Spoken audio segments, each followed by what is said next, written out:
can do it now. Yep. Okay, We're recording to the cloud now. Good deal. Thank you. Glad you realized that. Yeah, that was kind of. Oh, I'm going to let Matt in.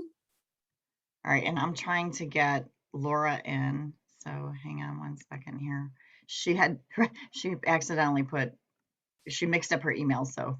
Oh, gotcha. I think You she's know. in the waiting room. Laura Schruffler. Oh, yeah. I'll admit her.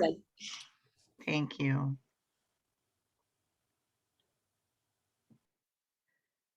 Okay. Here we go. So we've got Matt. Laura, Kim is not here yet. Hi, Laura. Oh, Laura, we can't hear you.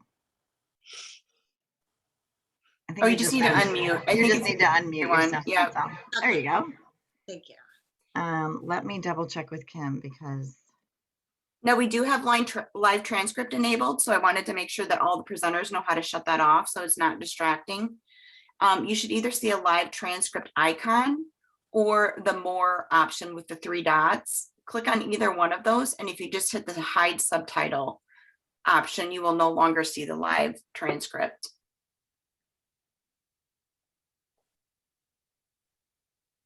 Hey, Laura, really quick, are you starting on E or am I starting on E? Just so that I was going to do E. You're going to do E. Yeah. Perfect. I just wanted to be sure I was had my letters in order. So I will go up to E and then I will let you take over. Awesome. How did you blur your background? If you go to under video and then choose virtual background, you can choose none or blur. If the blur option isn't there, that means you have to update your Zoom. Oh, gotcha.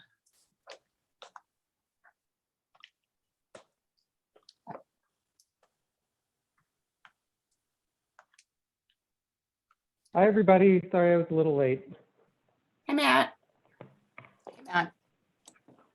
Matt, I just want to show you, I added a couple blurbs about the live transcript feature and then the reactions. Let me save it real quick and I'll just show you in case you had already gone over the housekeeping slides. I'm going to add one sentence here.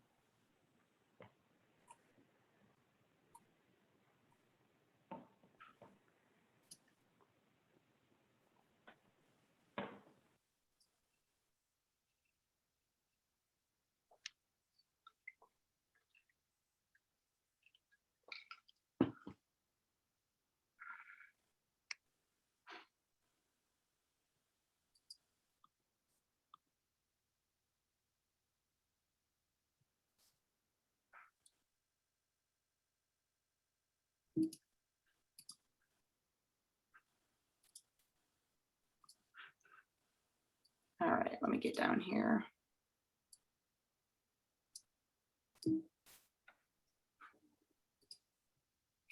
Okay, so just under the networking and communications, I did add a couple sentences about the live transcript on how they can shut that off. And then under questions for presenters, I added that they could use the reactions icon to raise their hand.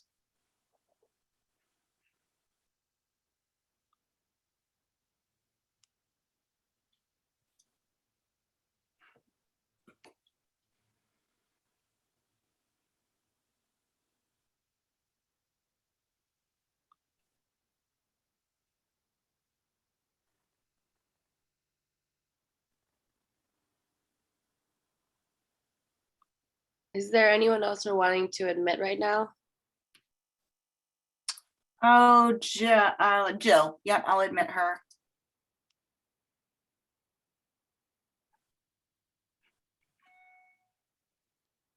Just so you guys know, I just sent I resent a confirmation email to all the attendees just because they don't get a message saying, reminder. Because it's not a webinar. So Right. That way if people maybe forgot in the last 24 hours. Good idea. Yeah. So how do I see the chat on my screen with everything else? You have to you gotta roll over it a little bit at the bottom. Usually your toolbar is at the bottom. Yeah. And if you roll over it, chats should come up and then you can click on it. And then just kind of move it. Yeah, you can move the toolbar if you want, like if you don't like it where it's located. Gotcha.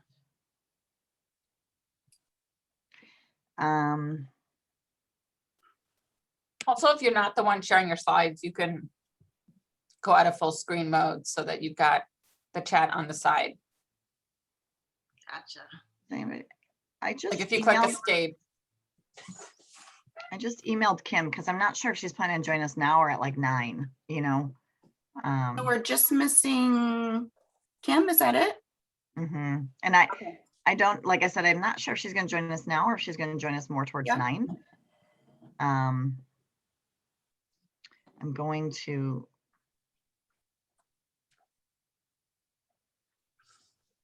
keep checking my emails.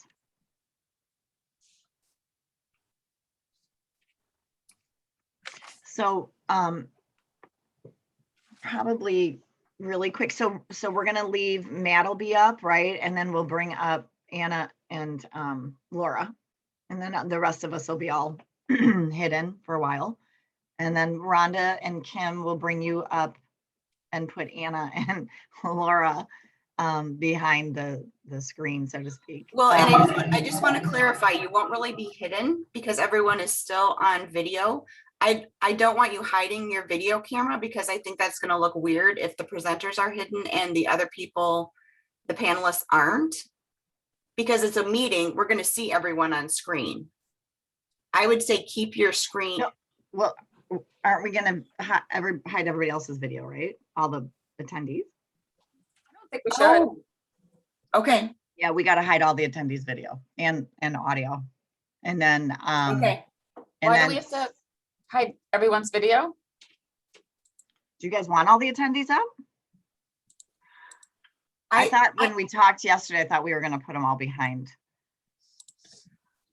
I don't know if there's any we may have talked about it before. There's probably not any reason to do it. I mean, we're all co-hosts and we joined first. So we'll show first on the screen and then I will spotlight people as they're talking. And again, it depends on the participant's view. I can't control whether they see it in speaker view or gallery view since it's a meeting. But I don't know. I guess I don't see the need to hide their video. Kim, did Yeah. you send an invite to Kim J? Yeah, you're talking about Kim J from Sweet with Me? Yeah, did she not get the link? No, she didn't. I'm texting back and forth with her now. And she said she never got the link. I'm gonna send it to her, okay? Yeah, please do. I don't know why that happened, but okay. Okay, I'm gonna I'm send it to sorry her about right that. now. Okay, Thank you. you're welcome. Yeah, she's So And does, then, does anyone Shelby- have strong Registered. feelings about hiding the participants' video? Matt, what do you think? I know this is supposed to be a webinar, so I'm just trying to. Well, here's the Yeah, thing, I, even if well- we hide their video, we're still gonna see their little icon. So it'll just be their black icon instead of their face. Yeah, I mean, I think that's fine. Like, since we're not asking people to talk at any point, I don't think we really need to see their video. Okay, There is a way to hide their video altogether too, I'm pretty sure. I guess my point is like, I don't think we have to actively intervene. If they choose to be on video, they can be on video, but if they choose not to be on video, they don't need to be, from my perspective. Oh, Good morning, Shelby. This is Jill. I'm just doing a volume sound check. you're good, Jill. Thank you. Hey, I'm not sure what's going on, but somehow people are not in the waiting room. I'm putting them back in. I see people in the waiting room. Yeah. I see 14 are entered. Yeah. Do we Mhm. want to admit them or are we gonna wait? I would say maybe let's just wait and make sure that Kim J gets on. Okay. Okay, I just sent it to her.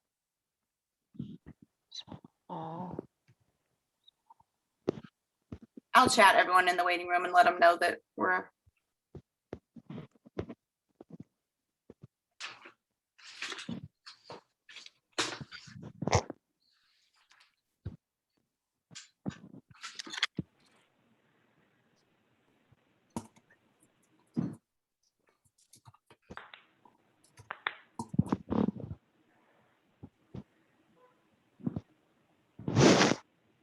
Do you think Kim got it okay, Rhonda? I feel bad. Yeah, I I thought just she might have gotten that registration link and maybe I must have Okay, no problem. missed that. So tell her I'm sorry. Okay, I'm just, I just sent her the link.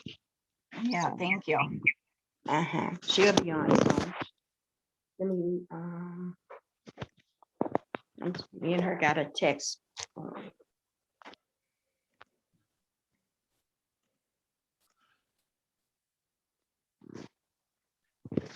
I'm monitoring the waiting room. Okay.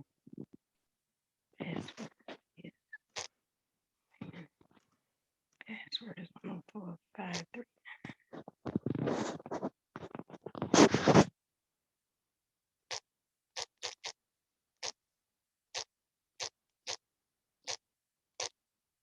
All right.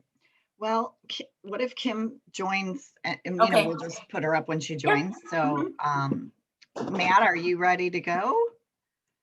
537. Yeah, I think so. Okay, so I am going to admit everyone. If we can just like pause for a minute or so, just make sure everyone comes in from the waiting room. And then Matt, you can go ahead and get started.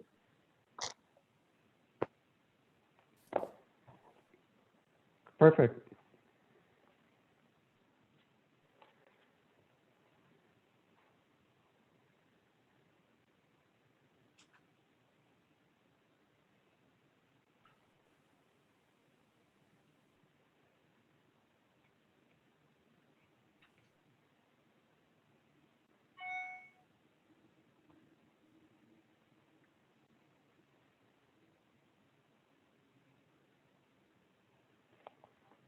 All right, everyone's in. We can go ahead and get started. Wonderful. All right. Good morning, everybody, and thank you for being here today. I'm Matt Seymour. I'm the Executive Director of Mobile Care Chicago. We have 2 asthma vans that travel around the city of Chicago and provide specialty allergy and asthma care to kids. I'm also the Vice Chair of the Board of the Chicago Asthma Consortium, and it's my privilege to be here today as the moderator for this panel and presentation on the EXHALE strategy.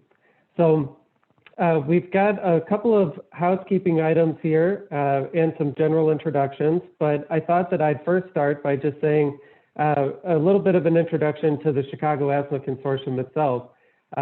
We're a volunteer organization that coordinates guidelines-based care and also promotes evidence-based care and innovations in research to people in the broader asthma community and also to people who have asthma to try to create an effective coordinated strategy among everybody who's sort of involved in this work and is passionate about making sure that people get the care that they need. So we'll talk a little bit later about how you can join if you want to. But in the interim, for today's webinar, we also have some housekeeping items. If Shelby, if we could go to that slide. Okay. So for the purposes of this webinar, everybody's video and audio is going to be closed. So if you do have questions or you'd like to say hello, you can put that in the chat feature. We encourage everybody to be active participants, introduce yourself, and of course, if you have questions as we go along, make sure to put them in the chat so that we can make sure to aggregate everything. And during the question and answer session, we'll make sure that we get it to the appropriate person. If you're having any sort of like technical difficulties, you can also directly or privately chat to either Mira or Shelby, who are going to be interfacing with the back end and can help you with any sort of technical difficulties that you have. And at the end, we'll also have a evaluation of the webinar. And I hope that you'll stick around and you'll take the evaluation. It'll also be sent to you in an email afterward, just to let us know how we're doing and anything that you'd like to see us do differently or any topics you'd like to see us explore in the future. So Shelby, next slide. There you go. So for today, our presentation, first of all, is the welcome, which I'm doing currently. And then we're going to do a presentation just on EXHALE. We'll do a panel discussion afterward with 3 experts who are really just involved in integrating EXHALE strategy. And then we'll have a question and answer session for everybody, including the people who are presenting and the panelists. And then we'll do some closing remarks, and that's when the evaluation will be set up. So yeah, that'll be the general run of show. I kind of went over this already, but the mission of the CAC is to improve quality of life for people with asthma. And our purpose is really to convene people and to make sure that all the people who are working in asthma policy, research, clinical care, and also in patient support all have a venue where they can get educational resources and also be up to date on all of the things that change in the field of asthma management. And this is the part that I talked about earlier. If you'd like to join, there's a couple different ways that you can be involved in our community. The first is to become a member. And I know many of you are just by looking at the list of attendees. So thank you for your membership. Membership includes access to a variety of different forums. You're also added to our listserv where you'll get a ton of updates about different policies and education materials and research that impacts people with asthma. You can also join a committee of the Chicago Asthma Consortium and directly help to support our work through your volunteerism. We do quite a lot of community engagement work in addition to setting up forums like this. And we're also just generally looking for people who have deep roots in the community, have a passion about this work, and would like to see more work be done to promote guidelines-based asthma care for all people who have asthma. You can also join the board of directors. Every year we take a new class of board members. You can advocate and educate in your community, and also, you know, if you work in a larger healthcare system or a school or any sort of business place where, you know, air quality or certainly other issues may affect people with asthma, the CAC is a great resource to just make sure that you can have some of those conversations. And you can also just engage with us on social media and keep up to date with different advances in the field that way. And Shelby, next slide. All right. So I'd like to say a little bit about the presenters who we're going to hear from today. So Laura Schreffler is a pediatric nurse working at Ann and Robert H. Lurie Children's Hospital for 27 years. Laura is a certified asthma educator with 13 years of experience coordinating the inpatient asthma program using an integrated care model. She oversees patient and family asthma education, asthma research, and clinical education, and she has been instrumental in development of the asthma clinical care guideline and with creating a pediatric asthma bronchodilator weaning tool, Lurie Children's Asthma Score, LCAS tool. So thank you, Laura, for being here today. And then we also have Dr. Anna Volerman. She's an assistant professor of medicine and pediatrics at University of Chicago Medicine. She's a primary care physician for both children and adults, as well as an advocate for children and families in both the clinic and the community setting. She received her bachelor's degree from Northwestern University and graduated summa cum laude from Boston University School of Medicine. She completed her internal medicine pediatrics residency training at Brigham and Women's Hospital, Boston Children's Hospital. So welcome. Thank you, Anna, for being here today. And I should mention that both Laura and Dr. Volerman are board members on the Chicago Asthma Consortium along with myself. So very, very good to have you here participating in this conversation. So with that, I'll turn it over to Laura and to Dr. Volerman, and we'll get started with the actual Exhale presentation. So thank you all again for being here. And Laura and Anna, I'll turn it over to you. Great. Thank you so much, Matt. I'm going to go ahead and pull up the presentation we'll be presenting from. So Laura and I will spend kind of the next chunk of time talking about the Exhale strategies. Of note, these are strategies that are developed by the CDC and their National Asthma Control Program and its partners to help people all around the country with asthma.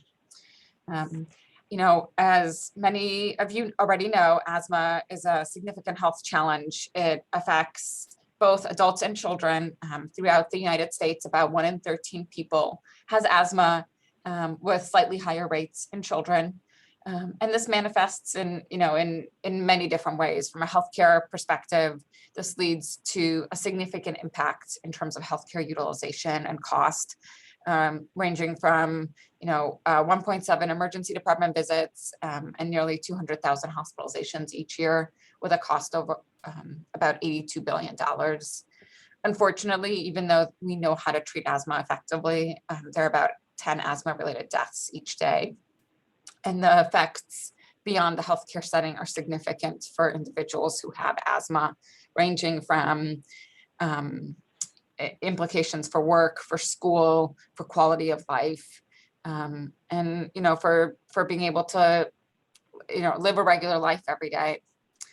The important thing to know is that asthma can be controlled, and asthma control, when we talk about what that means, it really refers to a few different things. It's minimizing symptoms, symptoms like wheezing, coughing, trouble breathing, chest tightness. It's preventing healthcare utilization and deaths that are related to asthma. And it's also decreasing the day-to-day impact of asthma. So things that we might measure in terms of missed school days or school engagement among children, and in terms of work days and the ability, to contribute economically for adults. The Exhale strategies is a set of 6 strategies that can each contribute to better asthma control. These have been developed, as I mentioned, developed and used by the CDC, and they've been well described to help both adults and children, and so are quite broad in their implications. I think importantly, when you look at each of these strategies, and we'll go through them one by one momentarily, is that each of them individually has an impact on all the traditional metrics that we think of that that we may want to impact, or that need to be impacted for in terms of achieving asthma control. So we know that the strategies can help achieve asthma control, but that they can also have impact on the deeper outcomes, both in terms of healthcare, day-to-day life, and costs that are associated with it. What we're going to do now is introduce you to the 6 strategies and then dive into each one by one. So EXHALE is an acronym, like many things in this world. So the E is for education, focused on asthma self-management. The X refers to extinguishing smoking and exposure to secondhand smoke. H refers to home visits to reduce triggers and to provide education about asthma self-management. The A focuses on guideline-based medical management and achieving that. The L refers to linkages and coordination of care across the different settings that people move within on a day-to-day and year-to-year basis. And the E is environmental policies or practices that can help reduce triggers, both outdoors like pollution, indoors, things like mold, and then also occupational exposures. So what we'll do now is jump into each one. I'm going to turn it over to Laura to talk about the first one. Thank you, Anna. So the first strategy we want to review is the E. So the E is education. Education is important. We do find that in many cases that asthma self-management is something that patients and their families struggle with.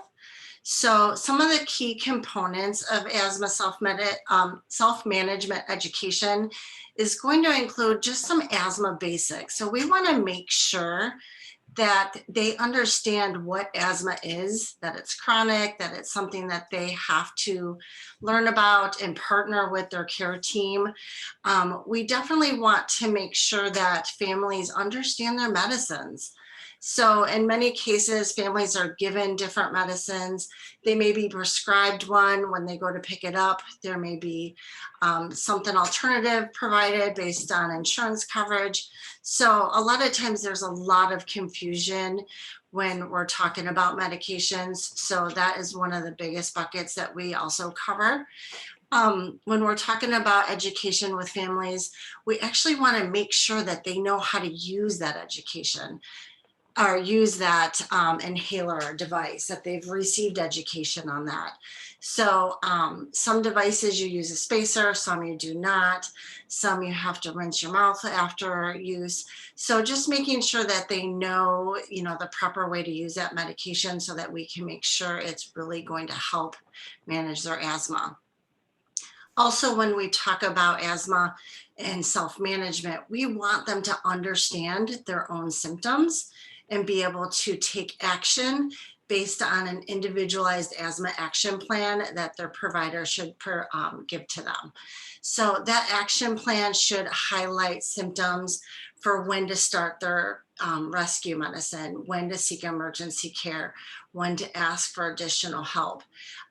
So those are things that we definitely want to make sure that families understand.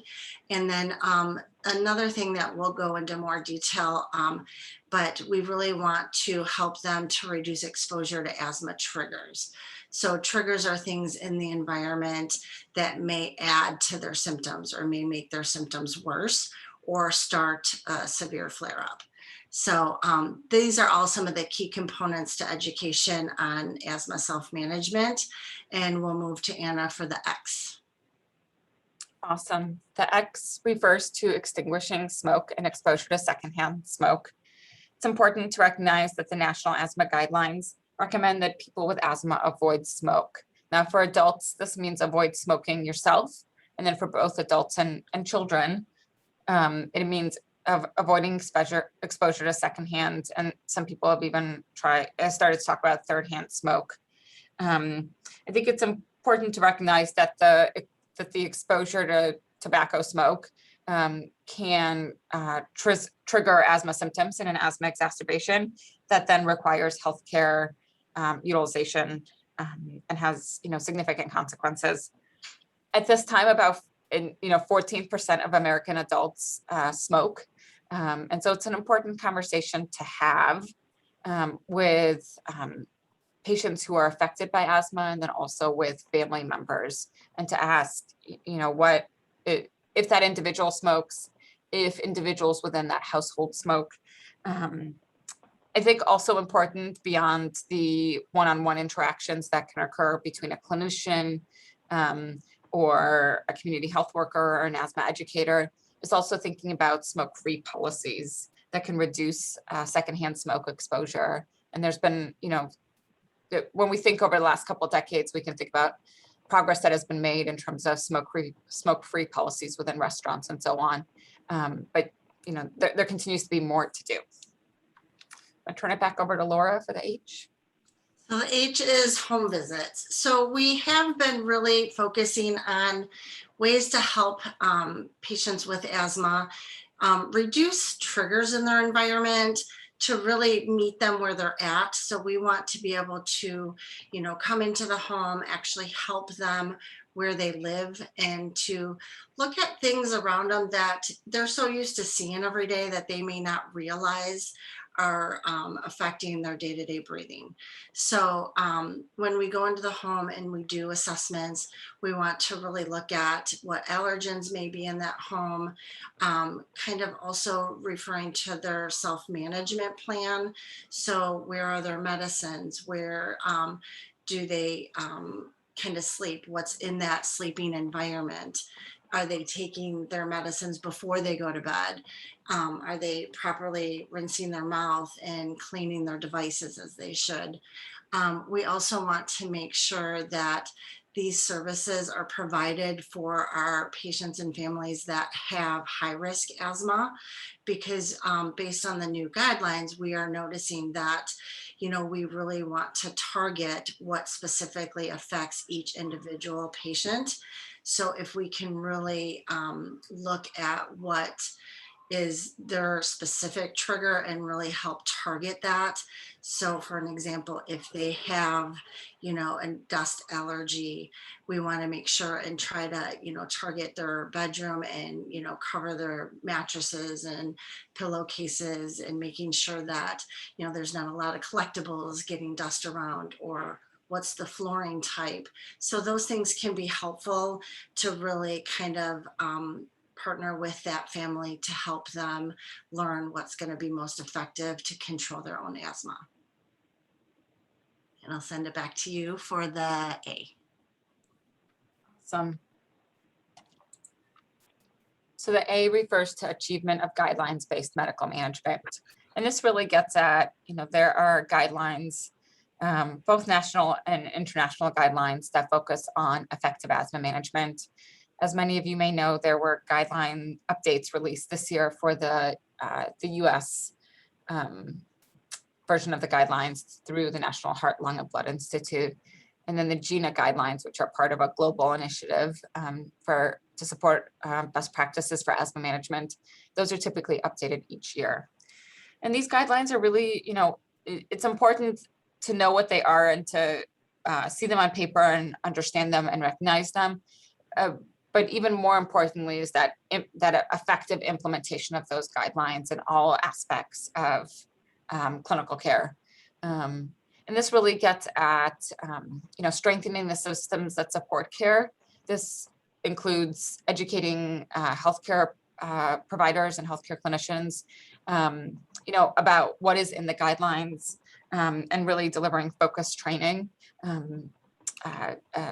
to ensure that everyone is aware of the latest guidelines. It can include within electronic medical record systems some decision support tools that have algorithms and reminders that have been shown in the past to really improve care and improve outcomes. And it can also, it's not just referring to what you do when the patient shows up to the office, but thinking about guidelines-based management means really looking at a list of patients and understanding, where is their asthma at, when was the last time they were seen, and then proactively reaching out to those individuals through to either get them back into the clinical setting or to connect them with additional outreach, such as a home visit or such as a support in school, or additional intervention to further support their asthma care.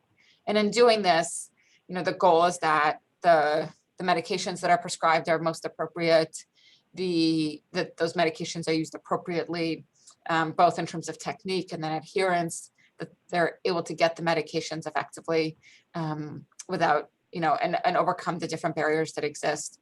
And then also, concepts like trigger reduction and education and so on are layered into the care, along with the clinical aspects of care and the medication management. I'm going to turn it back over to Laura for the L. Okay, so the L is linkages, or we also refer to that as coordination of care. So coordinated care really is linking our patients to the needed healthcare and social services. There's numerous healthcare systems in our area that can help patients and their families. What we're trying to do is really coordinate efforts so that we can make sure that the families are getting the needed resources to really help them. Many times when we're facing systems that are very siloed, it gets very confusing for families when they're given different information. So we really want to be able to link people with the healthcare and the community services that are going to be most beneficial for them. So we want to also really reinforce, communication amongst those systems. So we want to really address, the school system, the healthcare system. We want to make sure that they're feeling supported, within their community. When we're talking about coordination of care, the one thing that I wanted to mention is that with the CDC and with this whole EXHALE package, that there are many guides available on the CDC website that really help all the different, care coordination. So what I mean is that there's a guideline specific for healthcare professionals. There's one for managed care leaders. There's one for Medicaid or our children's insurance programs. We also have one that helps for public health professionals. And then even just one for families to look at, like how they can take this information on EXHALE and kind of help drive their own self-management. So I love that they have all this. I did forget to mention schools, so schools also as well. So we are really becoming more coordinated, and through the efforts of the CAC, the CDC, but I really see that that is something that's going to impact families to make sure that they are getting the information that they need. So I do see somebody named Kevin, hi Kevin, put a question in as far as some reasons for inconsistent information. So sometimes when care is not coordinated amongst, say their primary care, their specialist, the local hospital that they see, families may get different information on whether they should use a controller, whether they should not, the type of rescue medicine or the indications for use. So it's always a struggle to implement guidelines and managed care. So we definitely want to make sure that everybody's on that same page and pretty much following a consistent asthma action plan for that patient. I hope that answered your question. All right, we'll go back to the last strategy, which is the E. So the E refers to environmental policies or best practices to reduce asthma triggers. And this really focuses on a variety of sources. As I mentioned earlier, indoor sources such as mold or dust, outdoor sources, everything from diesel and other pollution that comes from factories and so on, and then occupational sources that really vary quite a bit based on the specific occupation.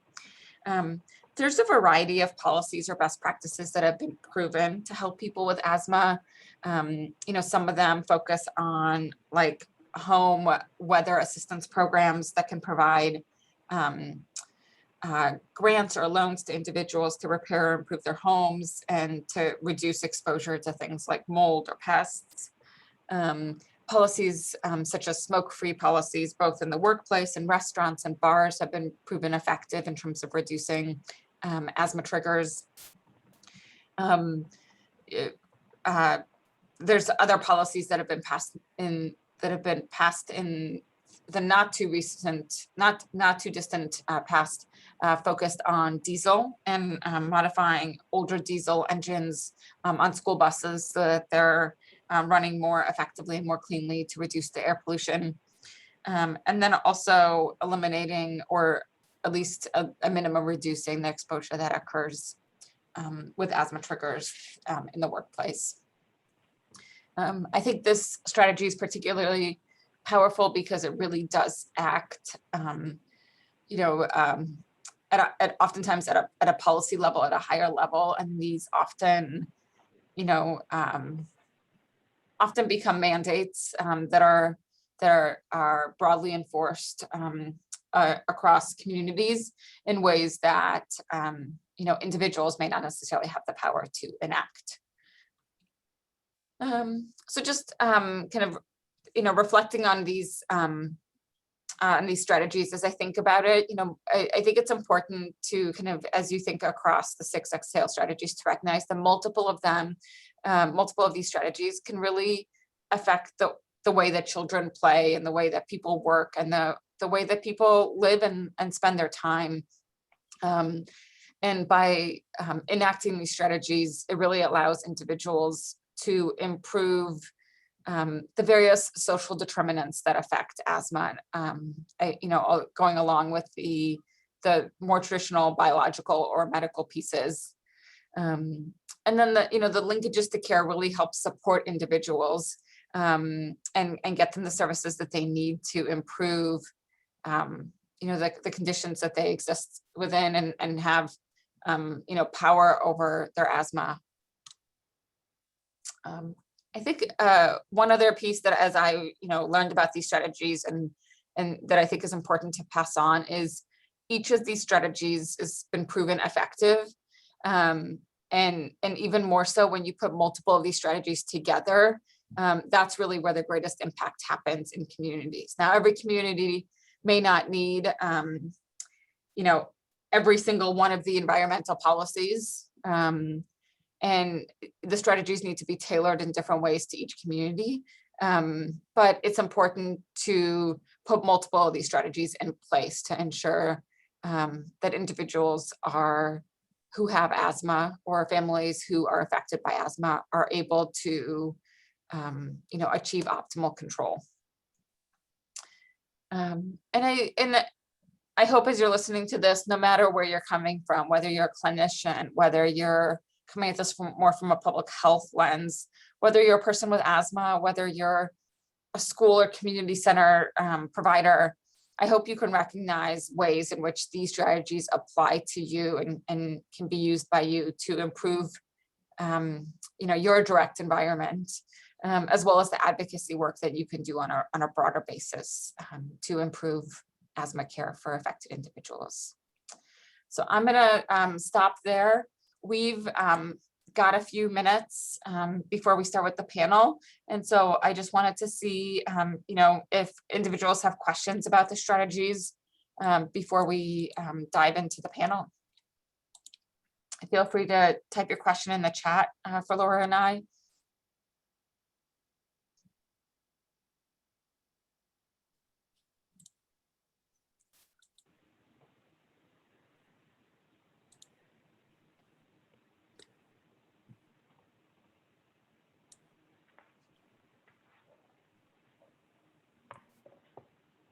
If not, All right. Well, in that case, I think, well, first of all, Dr. Volerman and Laura, thank you both for going over EXHALE.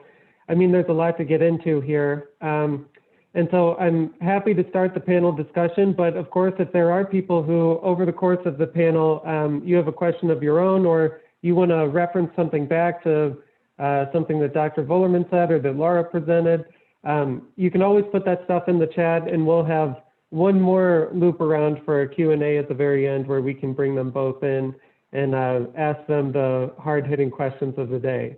So Matt, get there your was most one, challenging Matt, there was questions one ready. question in the chat from Kevin Dixon. I don't know if you want to address that now or wait until the end. I can read that if you'd like.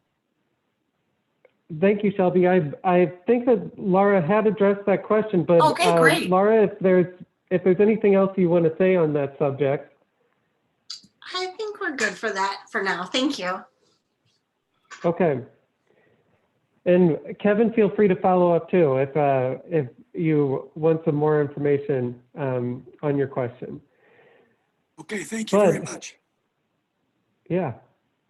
All right. So in the interim, I think we'll just toggle over to the panelist discussion, and I think what I'll do first is just introduce our panelists, and then I'll also have everybody talk a little bit about how their work sort of folds in with the EXHALE strategy in particular, because I think you'll find the implementation of EXHALE carries a lot of like really knotty, complicated issues that we can get into.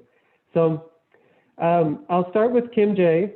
Kim is a senior CHW consultant and trainer, and she's been with the Sinai Urban Health Institute since 2012. She assists in the implementation of the Center for CHW Research Outcomes and Workforce Development's training contracts, including content development, logistics, facilitation, communication with clients, and quality assurance. Kim supports and works collaboratively with the training development team and other staff to deliver high-quality training that is effective, engaging, and participatory within the scope of assignment. So thank you, Kim, for being here. Next, we have Rhonda Lay. Rhonda has been with the Sinai Urban Health Institute for 12 years as a community health educator and trainer at the Center for CHW Research Outcomes and Workforce Development. She trains future and present CHWs. Prior to coming to Sinai, Rhonda was a registered respiratory care practitioner teaching asthma and COPD management for both acute and chronic disease states. Rhonda's goals have always been to increase the quality of life for those she served. So thank you, Rhonda, for being here with us. And then last but certainly not least, we have Jill Hines-Nisvold, who is the National Director of Lung Health for the American Lung Association. Jill is passionate about ensuring people with lung disease get the quality care and education that they need. And actually, I think I'll start with Jill and just ask you to give a sort of brief summary of how your work and the work of the American Lung Association kind of relates to the EXHALE strategy. Thanks, Matt, and thanks everybody for inviting me to be on the panel today. That's a big question to answer because everything we do at the American Lung Association relates to the EXHALE strategy. So let me kind of sum it up very briefly is we have a wealth of programs and resources at the Lung Association that you all can access relating to the EXHALE strategy. And you all know our dear friend Felicia Fuller, who's on the line with us today. So if you have any questions or would like access to any of our programs, reach out to Felicia. But we have programs for patients, caregivers, and healthcare professionals that can be delivered in person or online. And they're appropriate for the individual, for the school system, or also for the healthcare individual, professional, or the healthcare system. So we really have programs across the gamut that can really address each of the 6 components of the EXHALE strategy. We're here to help you, and we would love to share all of the individual programs we have. And so as we continue to answer the questions, Matt, I'll give more specifics and give, otherwise I think I'd give a 10-minute answer. Awesome, thank you, Jill. And Jill or Felicia, sometime over the course of the presentation or maybe in the Q&A, I'll ask you to just maybe throw up the website where people can get a little bit more information from the ALA. I agree, there's a ton of incredible resources that are out there, and it's been great to work with Felicia and with a number of other partners in the Chicago area to disseminate a lot of that information. So yeah, we'll make sure that people get the link to that. We're putting them in the chat now. Thank you. Awesome. And Rhonda, I'll toggle to you next and just ask if you could just give a brief summary of how your work relates to the EXHALE strategy. Good morning. Thank you so much, Matt. One of the things that we do as a community health worker is that we use all of those strategies in home visit. When we're going in to do home triggering or even start at the baseline with a patient or participant, the word that we use, all of those strategies come into play during the whole time that we are with them. Awesome. All right. And Kim, I'll go to you then. If you could also just sort of give a brief introduction and also just let people know sort of how you come to the EXHALE strategy. Right, thank you so much, Matt. Yes, my name is Kim J. I've been with Sinai Urban Health Institute for about 9 years now. And when I think of the Exhale strategy, I think about the overall way we interact with our clients on a regular basis, be it in person or virtual, because all of these things do contribute to the overall health of the client or the patient, whichever way you want to identify them, and making sure that their understanding of what's been told to them in clinic is actually related when they reach home, because there becomes a big disconnect because what they heard may not be what they do. And the only way to sometimes check into that is when you're with someone one-on-one. As a community health worker, that's how we make our biggest impact, are those individual relationships and connections that we do make.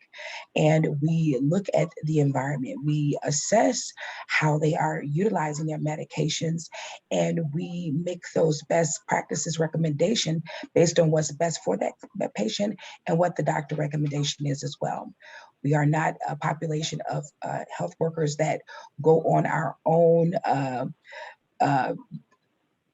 path of what to do. We are the reiteration of what the doctor's office or the clinic wants us to do, making sure that once the patient is at home, they're doing what is best. And if they are missing anything, we have to fill in those gaps. Thank you, Kim. I think that's a great segue sort of into this conversation about the Exhale strategy. I mean, you mentioned a couple things that also came to my mind. And especially hearing the review by Laura and Dr. Volerman, I was again struck by how closely the Exhale strategy and the goals tie to the sort of growing awareness of the importance of community health workers and all the ways that they're being used to expand what we think of as care for people with asthma. And I wonder if you sort of had the same impression of like the Exhale goals or strategies coming together at the same time that community health workers are becoming more available to be this resource for families that's outside of a clinic environment, but is essentially trying to, translate some of the more like holistic elements of asthma management into like bite-sized pieces that people can implement. And I wonder if you were struck with that same impression and sort of see that in your work.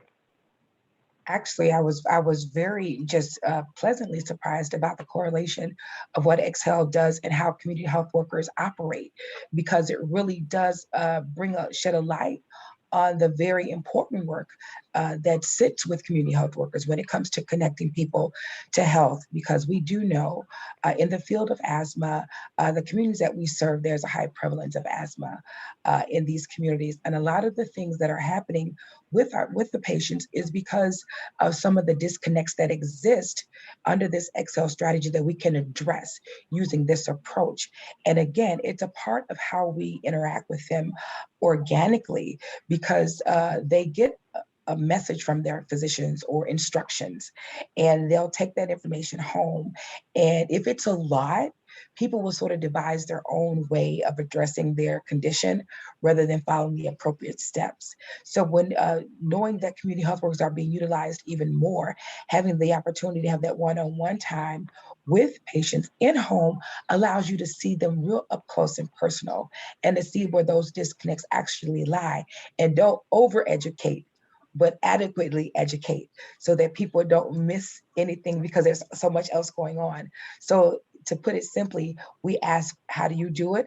Show us how you do it. And wherever the disconnect lies, that's where we fill in the gap. Because you don't want to give people information they already know. You want to give them the information that they're missing. And the community health worker helps to do that, because we do have the time. We are the extension of the healthcare system. We are the ones that represent the community. It looks like them, understands how they have, what their fears are, how they interact, and we're able to be that liaison. So I think that this lines up so perfectly with the charge of using community health workers to connect people to better care, and to educate, and to empower, and to provide equity when it comes to care. So I think it's absolutely amazing.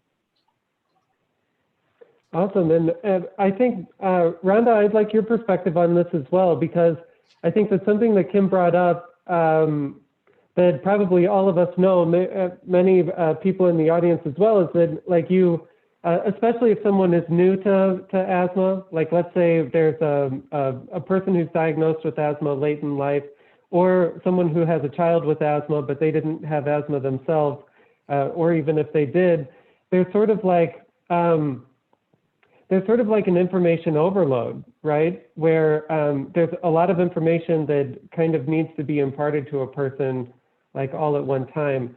And I wonder, like, when you're talking with people who are brand new to this conversation or are expressing kind of, myths about what asthma is or how to treat it, how do you talk with people about asthma in those initial conversations, and what do you focus on as your sort of first steps to get people to understand like what asthma is and what their sort of like their first impact points can be to really make a difference in their own health or the health of their children?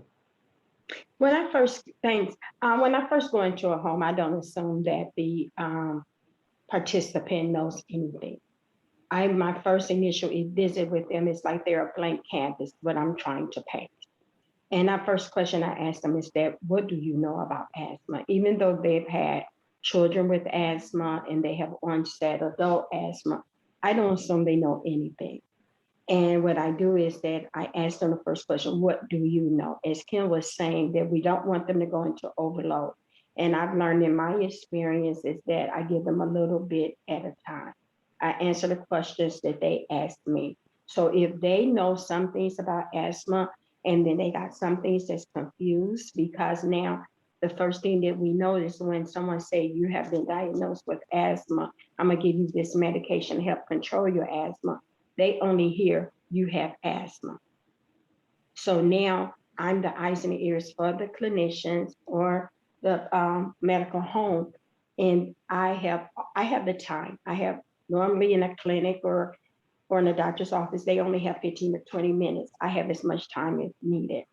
So then I dispel the rumors that they have. Then my next step is that let me see your medication. Let's talk about your medicine.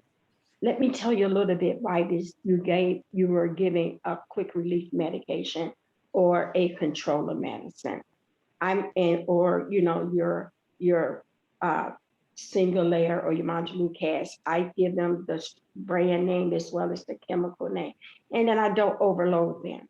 So once they understand what asthma is, what the medications is for, then I ask them, now what are your goals? How do you want to control your asthma? And then we do an asthma action plan. I introduce them to the asthma control test. So there's little components that I give them at every increment of need that they have, or whatever questions that they may have, to dispel the rumors that they may have that you can eat popcorn that will control your asthma. Drink a Coca-Cola. I heard I can drink a Coca-Cola and that will open up my lungs.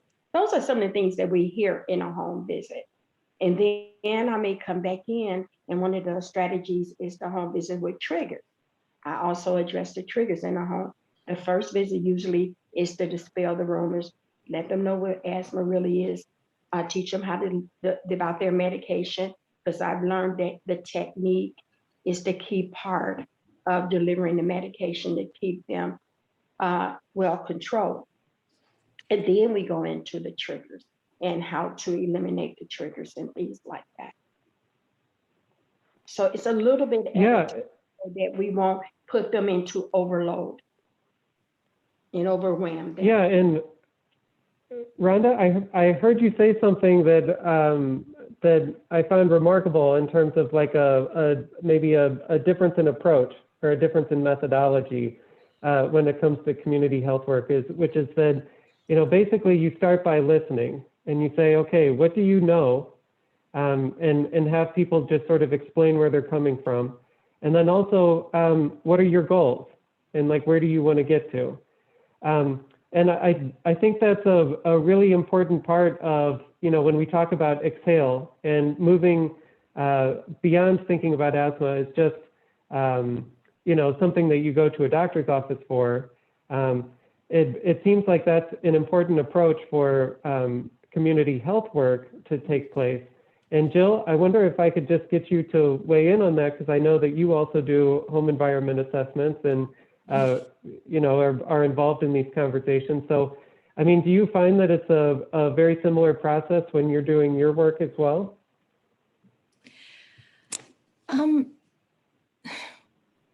Yes, one of the things, I have so many thoughts that are running in my mind, is we really have to start with where the family is at. Exactly what Rhonda and Kim said. We have to figure out where the family is at. Not every family is ready. And we had to think about like stages of change. And our goal is to move the families along the continuum. When we engage with the family, we know so much about asthma. We have our challenge is not to overwhelm them with information, because that could just really turn them off. And in one engagement with the family, we're not going to take them from poor or poorly controlled asthma to well-controlled in one visit. But our goal is to move them along that continuum in baby steps. And we have to meet them where they are. And so if they are not ready, and maybe they have so many other Maslow's hierarchy of needs issues going on, they may not be ready to manage theirs or their child's asthma, but we need to help them move one baby step at a time. And so my thinking is we have to have a way to not put what we want for the family in front of them, but we have to figure out what the family wants for themselves. And then hopefully together we can motivate them to move along that continuum. Matt, I think that, and I agree with Jill also, I think that they have to own it. Mm-hmm. They have to be the one to say, I want control of the disease. As Jill was just saying, what is your goals? What do you want to do? Do you want to get better? Our job is to increase the quality of life of the individuals that we're with. So if they own it, they will take care of it. There are so many social determinants of health that they are addressing: housing, food, and during this pandemic, trying to keep a job, trying to keep themselves well, keep them from connecting with the virus. So it's so much is going on inside their head that they don't put the asthma on the forefront or renew the medication because they have a fear of going to the clinic or refills. Or this is some of the things that I'm listening to right now, because they don't want to be outside in exposure or minimal as possible. So I think that we have to meet them where they're at and then say, okay, now these are the steps that we're going to take, like Jill was saying, in baby steps. But if they own it, then they will take care of it. They will put some value to it. They will put value to the disease. I would agree with that. And I also think that it takes time to trust that our families that we work with may or may not trust what we have to say the first time we meet with them, and they may or may not trust us the second time. They may not trust that we'll come back a second time. And so you have to build that. I see Kim and Rhonda kind of smiling and shaking their head. And so it might take 2 or 3 times where we meet with our families until they trust us enough to take that step with us. And that is one of the unique, the beauties of working with the family in a home setting. Now, in one of the cool things the cool benefit of the pandemic in the last year is much of our home visiting has moved from in-home to a virtual. But nonetheless, one of the cool things about home visiting, in person or virtual, is that we can work one-on-one with families. And it doesn't matter the credentials of that individual. It is that we have a person who has the knowledge, they have the passion, and they have the time to focus on that family one-on-one to help figure out what that family needs to be successful.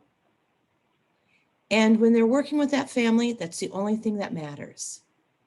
And they will tailor the education, they will tailor the needs, they will tailor the educational strategies and the responses to that family.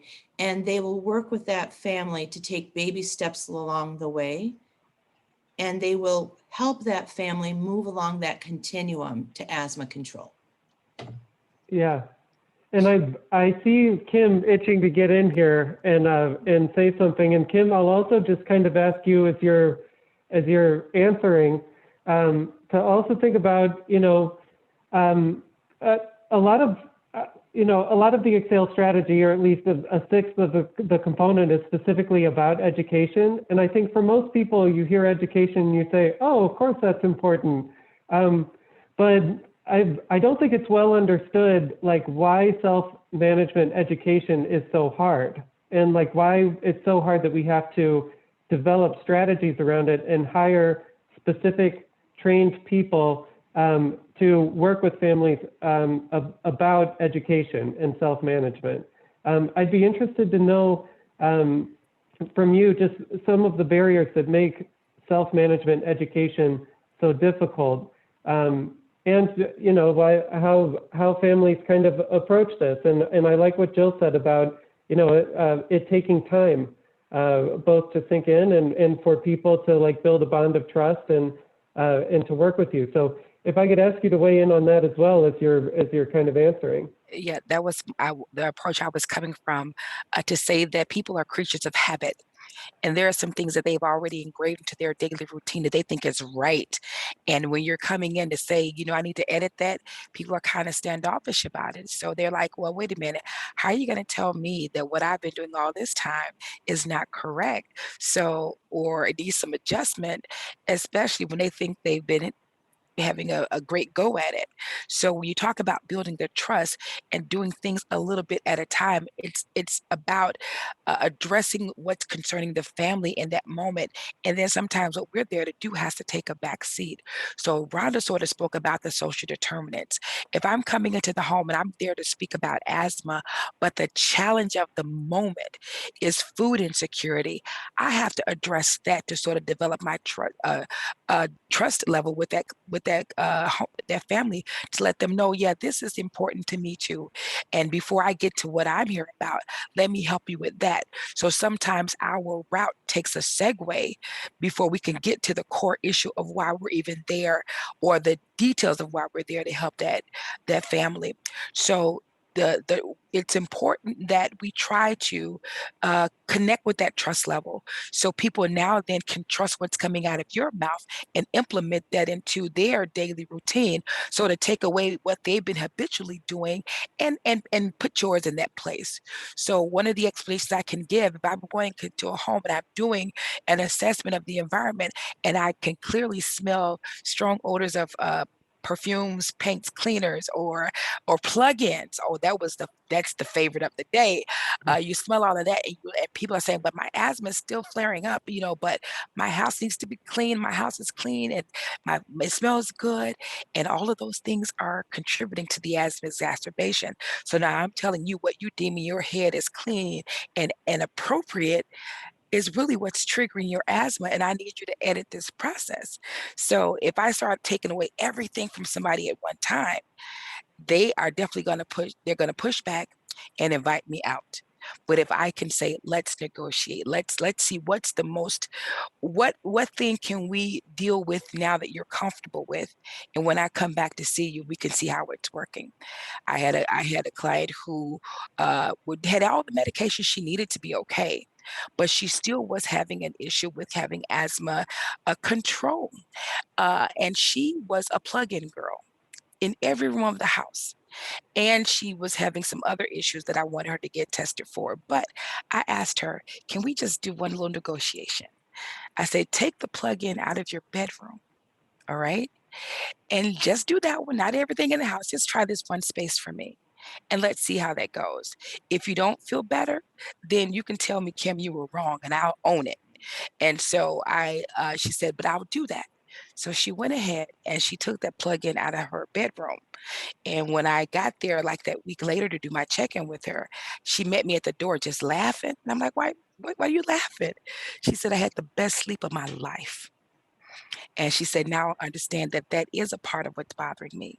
So she was okay with taking the plugins out of her home and replacing it with a more organic approach to air fresheners.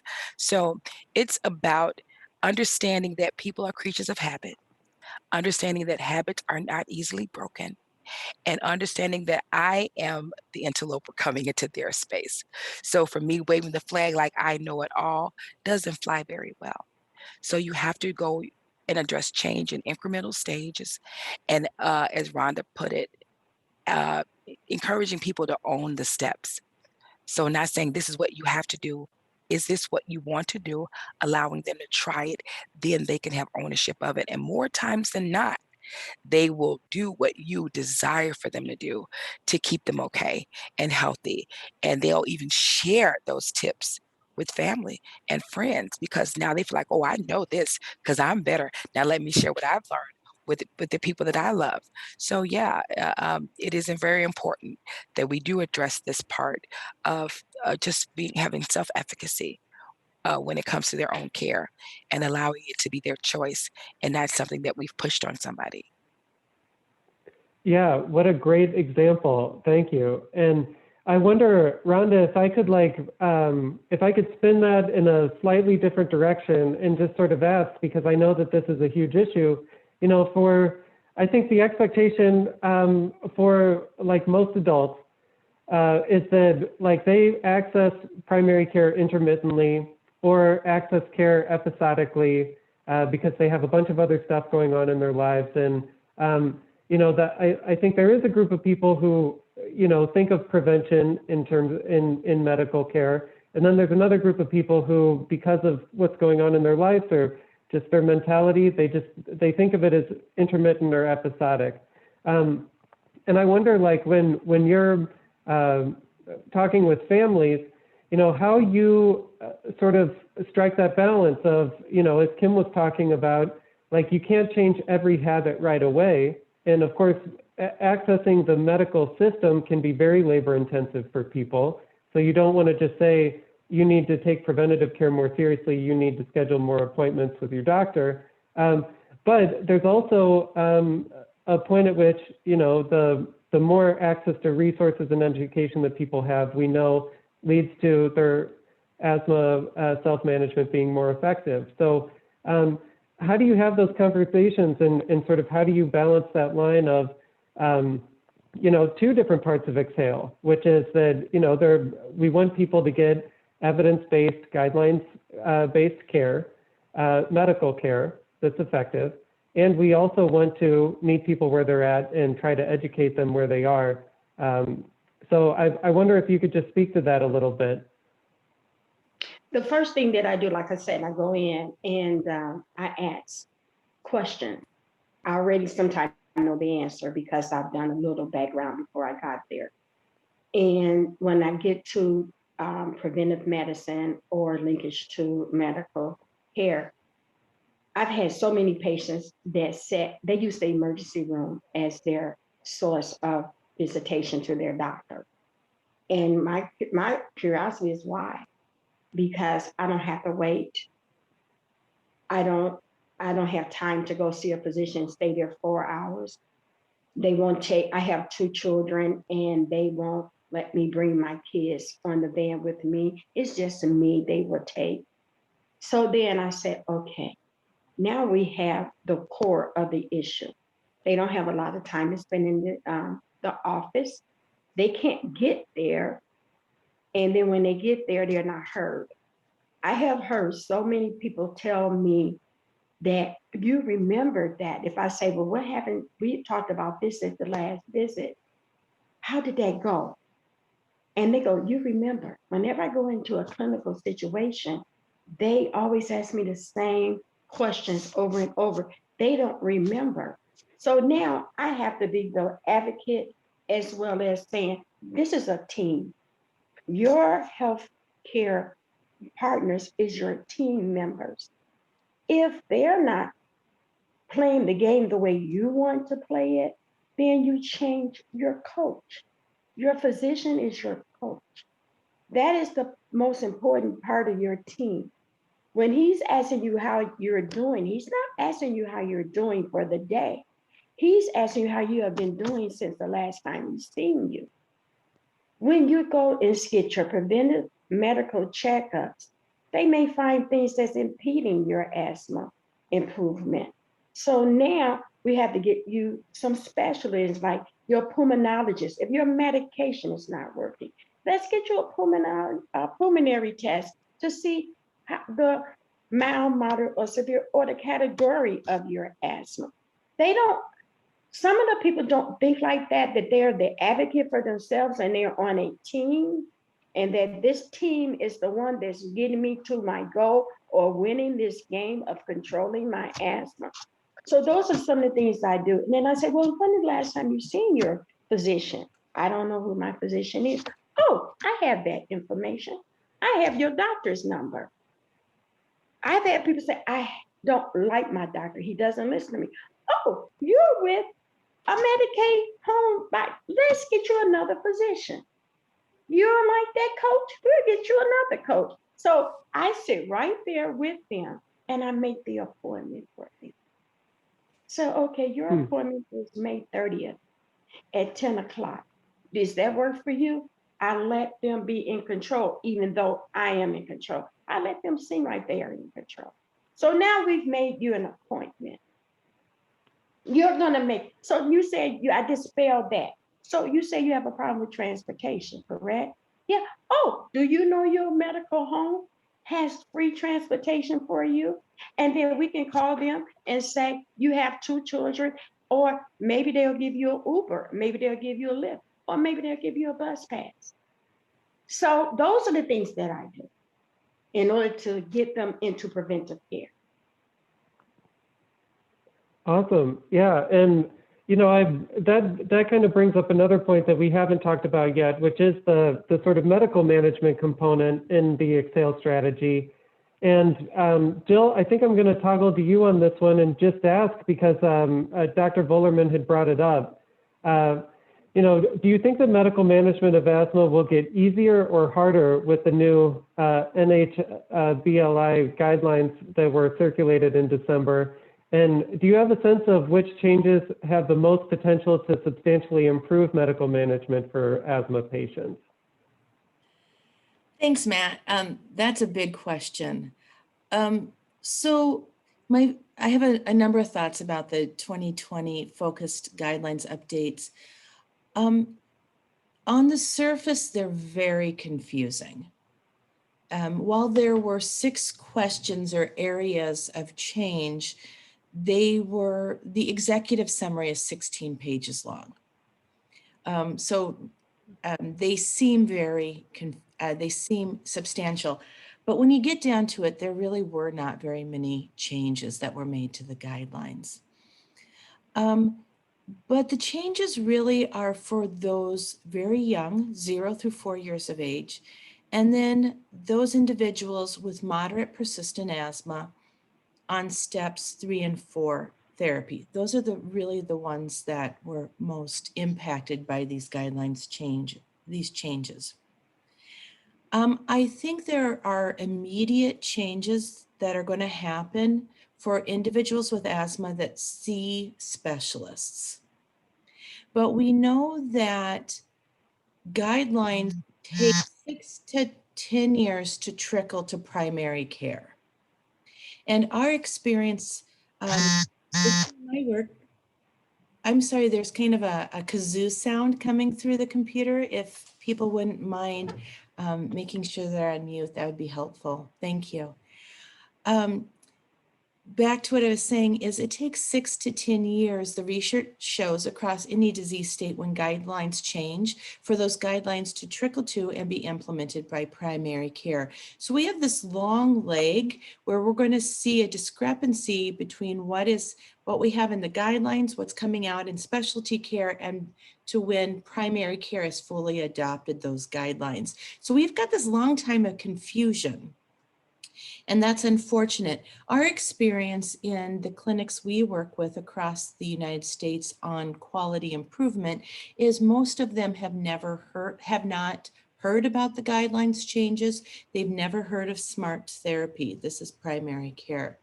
So I think we have this area of confusion right now. So some of the things that I think we need to do, and we're actively doing it here at the American Lung Association, is providing training for primary care about what are those changes in the guidelines, as well as what is smart therapy. And then we have this trickle down that's going to happen is we need to make sure that all of our asthma action plans reflect smart therapy, and they don't. I haven't seen any asthma action plans yet be tailored to reflect smart therapy. We also need to make sure all of our educational tools allow for smart therapy. We now have changed from the last 20 years, our mantra is controller reliever medication. It changed on January 1st. We no longer preach controller reliever medication. We now have controller reliever, and then we also have to talk smart therapy. So things have changed. Now we need to make sure healthcare professionals and everybody and asthma educators are prepared to talk with all of their patients about any of the therapies that they might have. And so things have changed. I'll leave it at that, and maybe you have a more tailored question that I could respond to. Yeah, and actually, I think maybe this is something we'll come back to in the Q&A session with Dr. Bolerman and with Laura too, and just get them to weigh in on it, because I know this is, it's a big conversation, like you said, and it has a lot of complexity to it. I think when it comes to the implementation of EXHALE, or basically, how I think of EXHALE is that it's a strategy to try to move what we perceive of as asthma control discussion from you have asthma, you take this medication, you get better, to something more like your medication is a part of a larger strategy. It's part of a sort of comprehensive system that your asthma lives within. And that system has a lot of different pressure points that we have to try to target, including the home air environment, your larger environment in which you live, in the external air, tobacco cessation and education and a number of other factors. And so, I think, from my perspective, and Kim, I'd love to hear you weigh in on this. I just sort of wonder, like, we already see that, families, you might have a grandparent or a parent or caretaker who had asthma, who grew up in a different system when there was a right way to treat asthma that's no longer evidence-based. And they're sort of passing that along to the next generation and say, well, when I was a kid, this is how I dealt with my asthma. And this is what you do to take care of it. And now it seems like there's the potential for, another little ripple to come into the system where, a group of people came up under a system that had a delineated role or specific use of medications. And now the science has kind of changed in that regard. So, Kim, I wonder if, if that's part of the thinking that's going on in the sort of broader system about, how do we make sure that we support people and also let them know the difference between something that was a myth, or might have even been something that was recommended to them by a provider a while ago, and something that they're being asked to do now that seems to compete with what they were told before, and like how you sort of navigate that conversation, and if you've had those conversations already. Well, Matt, yes, absolutely. When it comes down to trying to move people from one protocol to another, it takes just a little bit of honoring where they are and just explaining to them, yeah, I realize that that was how it was done, but some things have changed. And giving them this information about why it's changed and how it has improved the way we address the asthma situation. But I think that when it comes to anybody coming from a place of this is how I've always done it, you want to at least acknowledge and understand and honor that, yes, I do understand this is how you were taught or you were shown. But let me introduce this to you and allow people to try it or to get comfortable with it before you just totally abandon them in how they've been doing it before. So if I could say, if somebody was thinking that, oh, if I just sat still, if I laid down and drank a cold glass of water, if that was something that a grandparent or told the child, this is how you can deal with your asthma, I could say, well, you know what? I understand how you feel. That could work. But let me tell you why it was worsening your asthma symptoms and explain to them that way. And then allowing people to say, this protocol is something that we believe in, we trust in, and here's why we do. And then allowing people to try it and not saying that somebody is totally wrong if they have little pushback. Because again, people are creatures of habit, and trying to take away something they felt was a comfort to them or a right way of doing it is definitely challenging. But the key to doing that is to honor where they are and encourage them to go where we want them to be. So that it's not a fight, it's a dance. I'll give you a time to lead, then it's my time to lead. So you try to create a dance. So we'll do this symbiotically. You know, we're together, we're in sync, knowing that our steps may be different, but we're in the same process. So again, honoring where they are, explain to them that why I understand you could feel this way or why you did do it, but introducing the new protocols and processes to them and allow them to sit with it a bit and giving them a chance to try it, giving people options. If you give a person an option, more times than not, they will do what you would want them to do. But if somebody feels like they're being told to do something, they'll push back from it. And that's been my experience. Yeah, it's so interesting that you say that, and it makes me think of something from when I was growing up. Which I had asthma. I was diagnosed before I can remember, and when I was growing up, my pediatrician told my parents that when I was having an asthma attack late at night, that the best thing to do was to put me in a bathroom and run hot water, so that like the vapor would like get into my lungs and I guess would somehow open my airways or something like that. And for years that was just what my parents did. And I think now if you were to present that to most medical providers, it would give them like a heebie-jeebie moment where they're like, oh, I can't believe that a pediatrician, like that was their response to somebody who was having an asthma episode.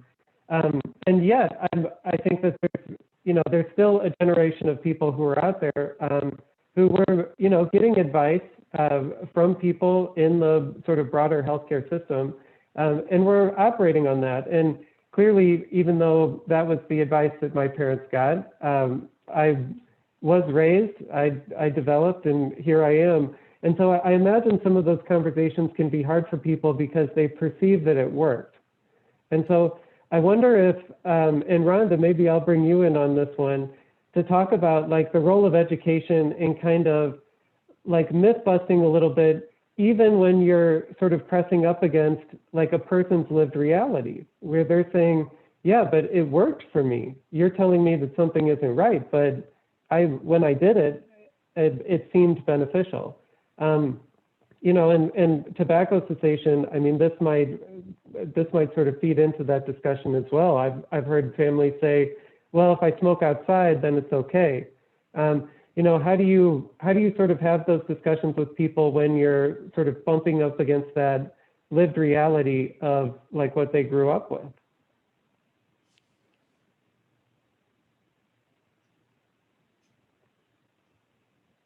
Oh, sorry, Rhonda, you're on mute. I'm having technical difficulties, so you can hear me, but I can't hear you. I'm gonna go into another room, okay? So Kim, can you please answer that question for me? I thank you.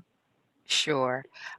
So when you talk about going up against what people have been uh, typically doing, and now you're going to bring in a different protocol. Again, it's about respecting where you are and who you're talking to in that moment. Because when you talk about, yeah, go outside to smoke, that's appropriate, but then the third hand smoke that's on your clothes. And we talk, this is how I have to approach it for, especially if there's moms out there, or, you know, our girl dads, or parents, period. You explain to them what's really still happening. And with the tobacco smoke being in the clothes, and when you're holding the child, they're actually breathing in that third hand smoke, that tobacco smoke. And and they're like, what? I'm like, nobody ever told me that. And I was like, I would have to say, yeah, well, that's really what's happening. So even though you're doing a great job of going outside to smoke, there's one more step I need you to add to this process. So again, people are not getting it all wrong. Some parts are right, but they just need some tweaking on the other parts. But again, you have to honor where they are and what they've done, and to say that I appreciate that you've done that, and then add on those steps of what should be added to the process to make sure that they are dealing with these situations properly. Smoking was a large, huge part of some of the issues that we had to deal with. And of course, ideally, we want you to stop smoking. But who can go into a home of a person who's been smoking since they've been 16, now they're like 42? You need to stop smoking. You have to give them some options, some processes. What can I do? Because I just know that the smoking in one room and closing the door is sufficient. I've done it. I've done it. But then you have to explain that what's still happening in this process. That the tobacco smoke is sticking to the walls. You point out the yellowing on the curtains and the furniture, just showing them, because habitually they think I'm all good. But once you start pulling back the layers and getting to the details and the fine print of what's going on with what they're doing, then they can get an aha moment. They can go, oh, whoa, I didn't know all that was going on. Because when I pointed out to a patient, I said, I know you smoke in the house. She said, how do you know? I said, take a journey with me. And I'm in her house. I said, take a look up. And she looked up. I said, look around the edges of the wall. What do you see? And she said, wait a minute, what is that? I said, now let's turn on, like, let's open the curtain. Let's take a look at it and see. So she started to see the actual tobacco and the tobacco staining of her walls and curtains that she did not realize was going on, living in this environment every day. But it's just a part of the process. But when you start to really pull back the layers of what's really going on, and people start to see the root of what's happening in their environment, they're like, oh my gosh, what can I do to change that? Or what can I do to modify that? And then you have your opening, but not going in to say, oh, you're so bad for doing all these things you've been doing. How could you? You are a parent, you're a child. For yourself, you're sick. You can't take that approach. Then you allow people to choose the path and how they want to get to the next step in their asthma control. But all of this, but Excel is like a great guide to that. And it is a great way of using like a check system to see, have I addressed all these things? Because I know addressing these things in the Excel protocol helps me to help the patient have a better asthma outcome, and even share that information along. So not only them in their households, but the households they connect with outside of their four walls. So I hope that gets to your question. Yeah, I think it does. And it's also like a great example of just, what happens when you have a comprehensive approach to care, right? That, I'm not sure that, you would necessarily have that sort of like firsthand view or that opportunity to approach a conversation in that way if you were just coming from, you know, a clinical perspective or a private practice or primary care, you know, it's allowing a community health worker to go into the home and then also integrating that back into clinical care. I mean, it just sounds like such a strong tool, and I appreciate you mentioning it. And it looks like we've got Rhonda back.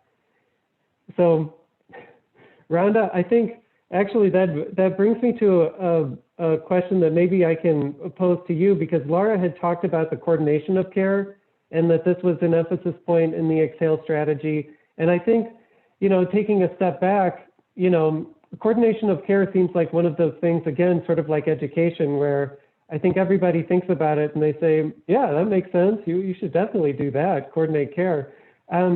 But there's, you know, getting to Kevin's question about inconsistent information, I know that this is like a key component that CHWs work on, is sort of interfacing with the healthcare system itself to try to, you know, help families toggle between potentially going to a specialist, going to a primary care provider. We also know that, you know, the sort of fragmentary nature of healthcare access for people who have limited resources also includes advice they might be getting from an ER or from a minute clinic.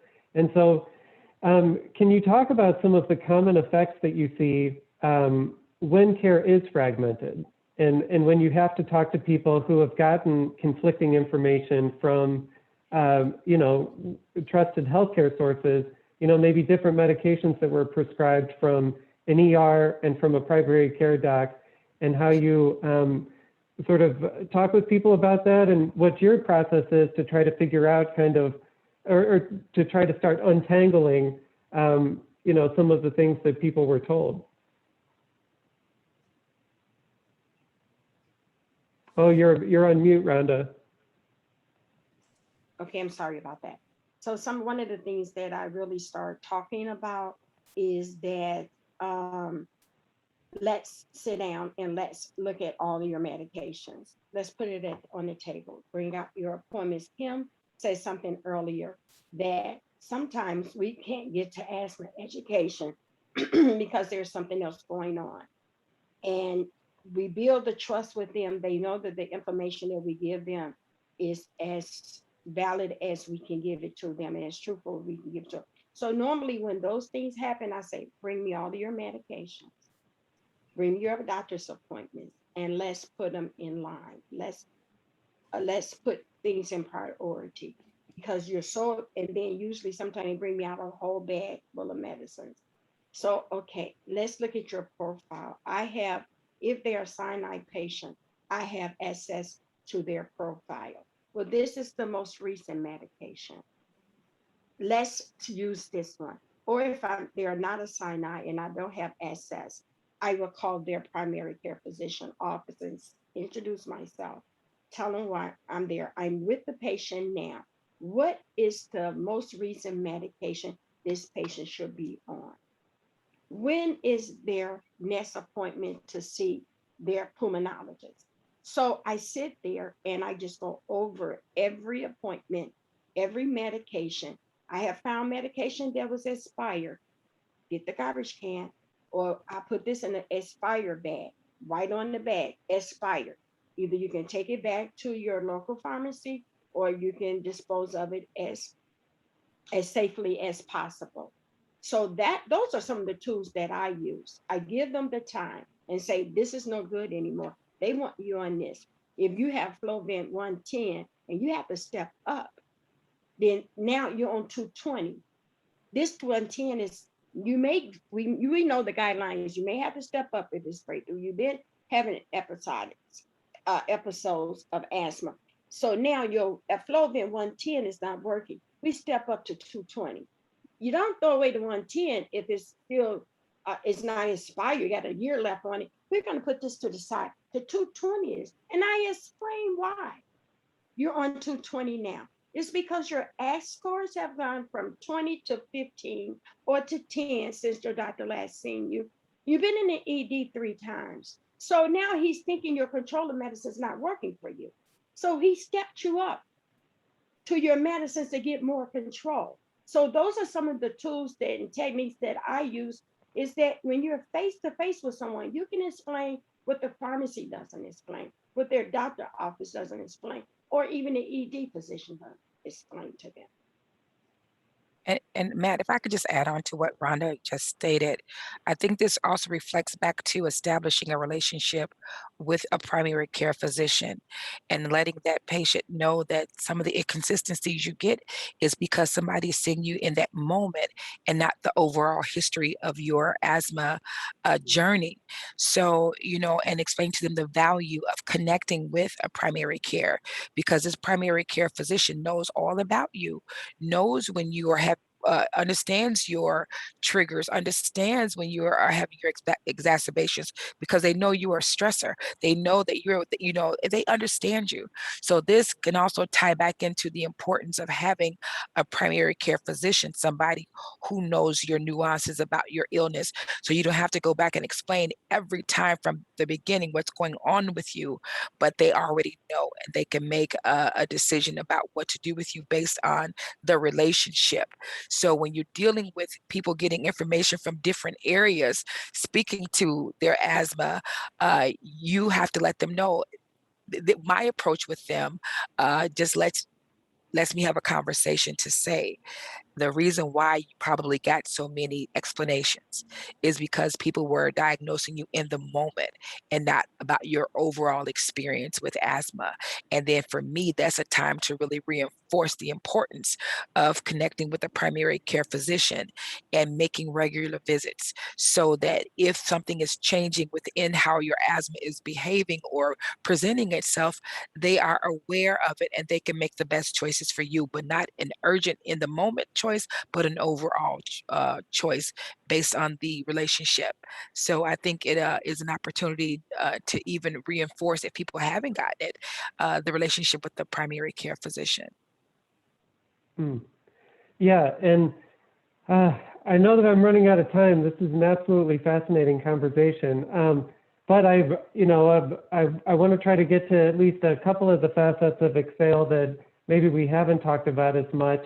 And then, if there's more time in the Q&A, I'll circle back around to some more questions that I have about just what you had said, Kim. But Jill, I think I'll toggle to you real quick to talk about the sort of policy horizon that Dr. Volerman had discussed, and which is a big component of EXHALE, is to also take into consideration the sort of larger environment that people with asthma are living within. And I just was curious, what do you see on the policy horizon in terms of creating a better environment for people with asthma? And are there any realms that you wish were more prominent in the public sphere, or just things that maybe should be more prominent in the policy agenda that could potentially help people who have asthma? Sure. Thanks, Matt. The largest policy barrier I see right now related to asthma is the coverage that's related to smart therapy. So just bringing everybody up to speed in case if that doesn't make sense or I'm not being clear, is smart therapy is when we use a single medication for both controller and reliever. In the United States, we only have 2 medications on the market, and that would be Symbicort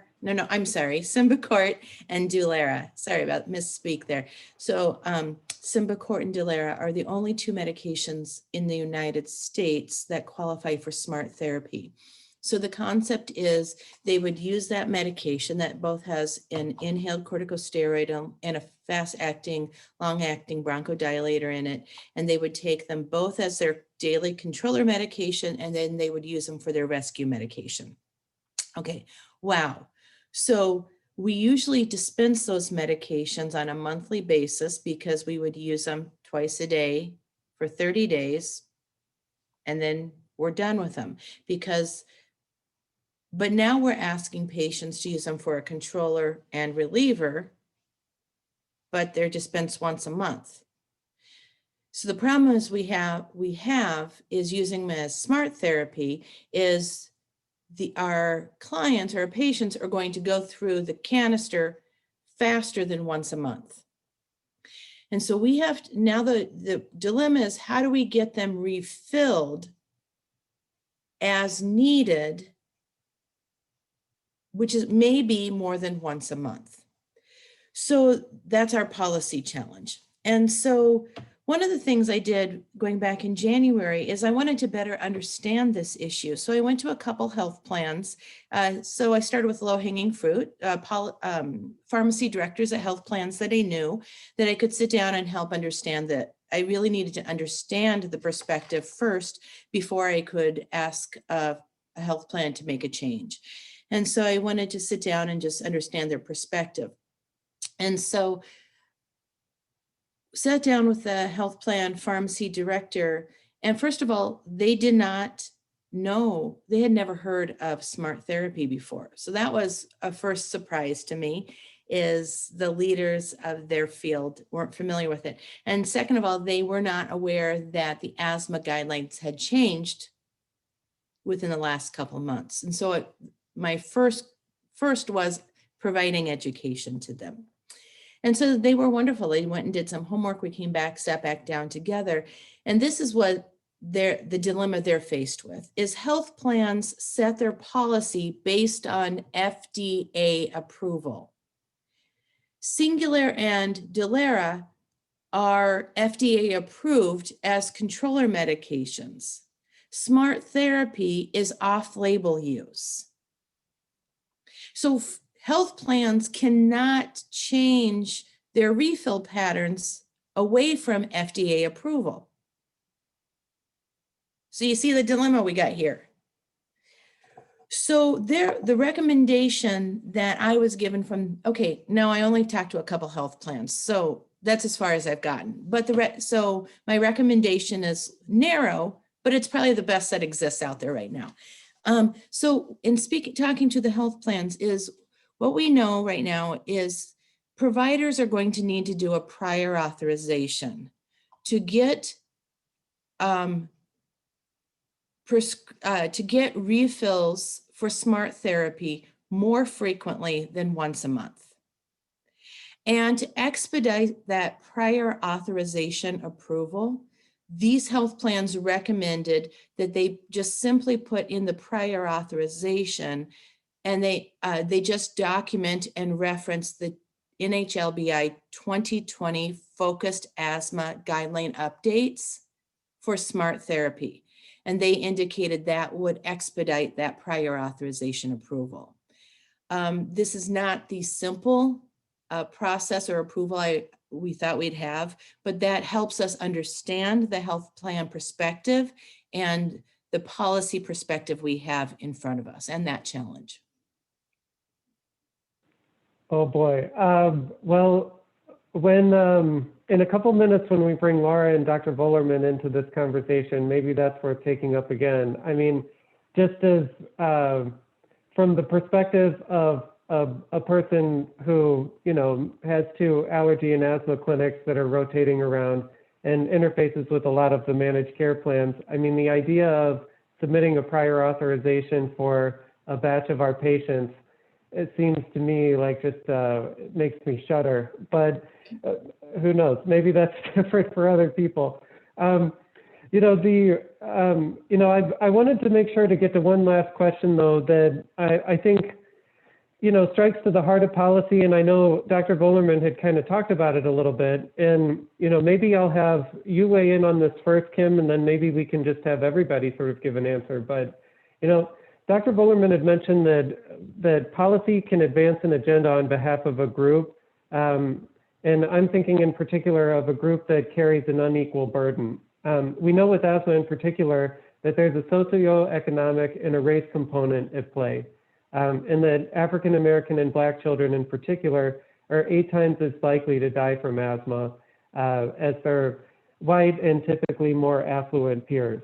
And so I just kind of want to get your sense of, you know, from a policy perspective, you know, what role can policy play? What role can we all play in trying to understand and advance an agenda that takes on inequity in our healthcare system and leaves people in a place where, you know, certain geographic regions in Chicago have no specialists practicing in them at all, and certainly none that take Medicaid. And then other areas that have the lowest rates of asthma in the city have some of the best, most celebrated specialists practicing within them. And so, you know, you have this dynamic where the largest concentration of people who need to see a specialist don't have one available, and a group of people who have a very low rate of asthma relative to the rest of the city have some of the best specialists at their disposal. I wonder if you could just talk a little bit about that, if you know, if you have an opinion. And Kim, maybe I'll send it to you first. Okay, Matt, thank you. I am not the policy expert, but I know when it comes to policy, it really involves being vocal. It really involves not being quiet about it, because we do see a lot of things that are going on that the services that are needed in the communities that require it most, it's not there. But we can't be quiet about what we see. And we lift it up to those who have the fervor and the knowledge to fight for that in regard, you know, a lot of the things that are policy related, they do need the input from the boots on the ground. What's really going on? We need your testimonies. We need your opinion about it. We need some real facts about your stories of what you've experienced to help us move this agenda forward. So my biggest component about it is being vocal in whatever level you are attached to the situation. So you give your perspective, so that can be added into the sum of the issues that really form the policy, because people can assume what's really happening, but do you really know?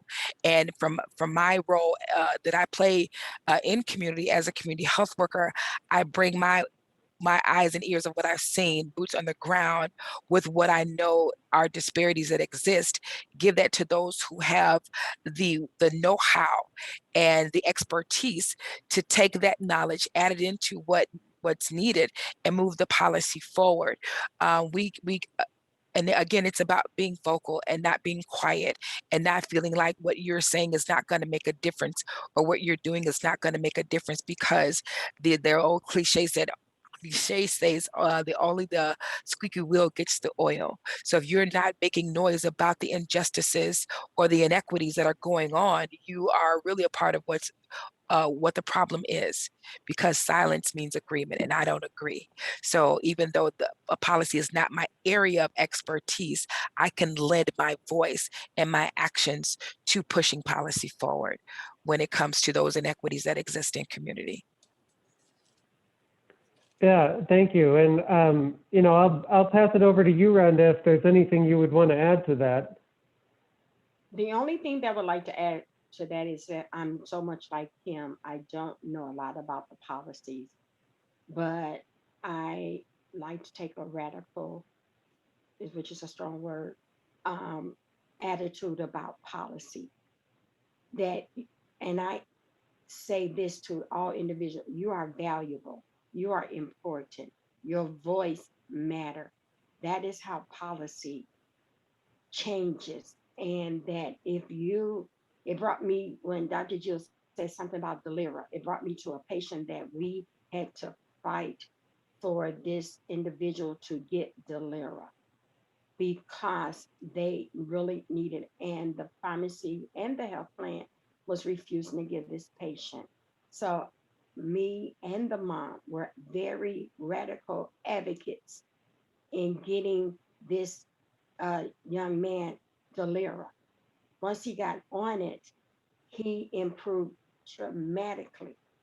So when policies needs to be changed, you try to do it as best way, but like Kim was saying, testimonies, being vocal, being heard, but also knowing that you value and you need to be seen as well. And take up your own banner in your health, so that policies do change, because we know that testimonies, stories, and numbers matter. Yeah, and you know, Jill, I'll ask for your opinion too, because I know that the ALA, you know, is very active in the policy front. just if there's anything that you would add to that.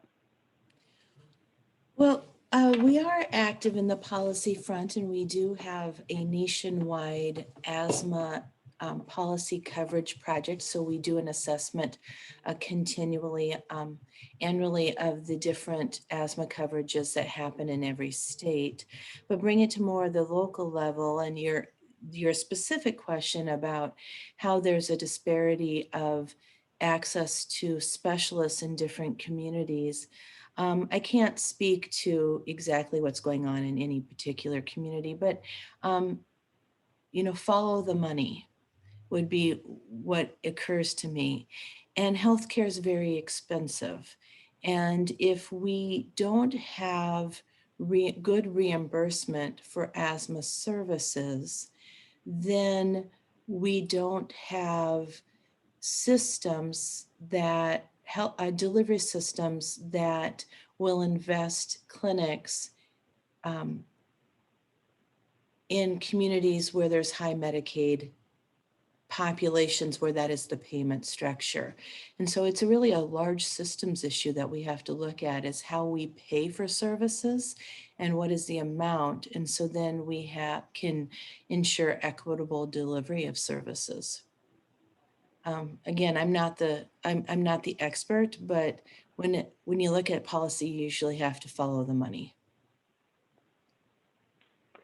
Yeah, thank you. And on that front, I think we'll sort of like move into the larger sort of question and answer session. If anybody does have a question for any of the panelists or either of the presenters, feel free to put it in the chat box, and we'll make sure that everybody's questions are answered. And I also have a couple of things that I can follow up on. So while we have people who are thinking about their different questions, maybe we can start with. So Kevin has one here. I'm curious if there are any examples of health insurers reimbursing community health workers or others going into homes virtually or in person to provide education and the environment assessment remediation. Okay, this is so there was recent legislation that was passed in Illinois to allow for reimbursement of home assessments. Jill, I don't know how familiar you are with that legislation, because it literally just happened not that long ago, and it hasn't been implemented yet. But I know there are some national, models in Providence, Rhode Island, and Philadelphia. I know Missouri and Minnesota both allow for reimbursement of environmental assessments. So, if you do want to talk about that, just the sort of general landscape. I'd be happy to. And there are a number of health plans that reimburse for individuals during home visiting. I won't go into the credentials of who that is. I think it comes down to the devil's in the details. And so the question is, how is that funding? What is that funding mechanism? And so there are different funding mechanisms that I am familiar with. Sometimes it is through administrative dollars, and those would be things such as grants. Sometimes it's a bundled service, and so this might be a fee for service chunk. And so regardless if it takes you 1 hour or 5 hours, including travel time and scheduling, you get X number of dollars. And so that would be a bundled service. There's also some examples in California where they're using a social impact model where there is a small reimbursement up front, but then you get a portion of the return on investment. And those are some smaller pilot projects that are being tested in California. So those are all different funding models that are being tried across the country. I think we're still trying to figure out, everybody's still trying to figure out what the best model is on how to do this.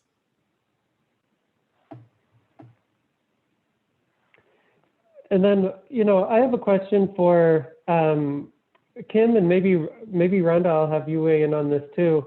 So home environment assessments, at least for our program, and I think for Suhi as well, transitioned to virtual home assessments during the pandemic. And I wonder if you could talk a little bit about, if there are any best practices that have changed post-pandemic and any of these learnings from doing the sort of virtual home assessments that you think will become permanent fixtures going forward of, whether there will be a group of people who do virtual assessments and a group who do in-person assessments, or whether you would prefer to go back to in-person in all cases, or just kind of how you're thinking about this sort of like liminal or transitional period that we're in right now. Yeah, thanks, Matt, for that question. When it comes to how we are doing things post-pandemic, some things I feel like will stay in place because you're able to reach a broader audience when you're able to be virtual. When it comes to in-home environmental checks, I think that the impact is better when you are in person and able to go physically to the client's house because you're able to smell, see, and really visualize what's happening and what's going on.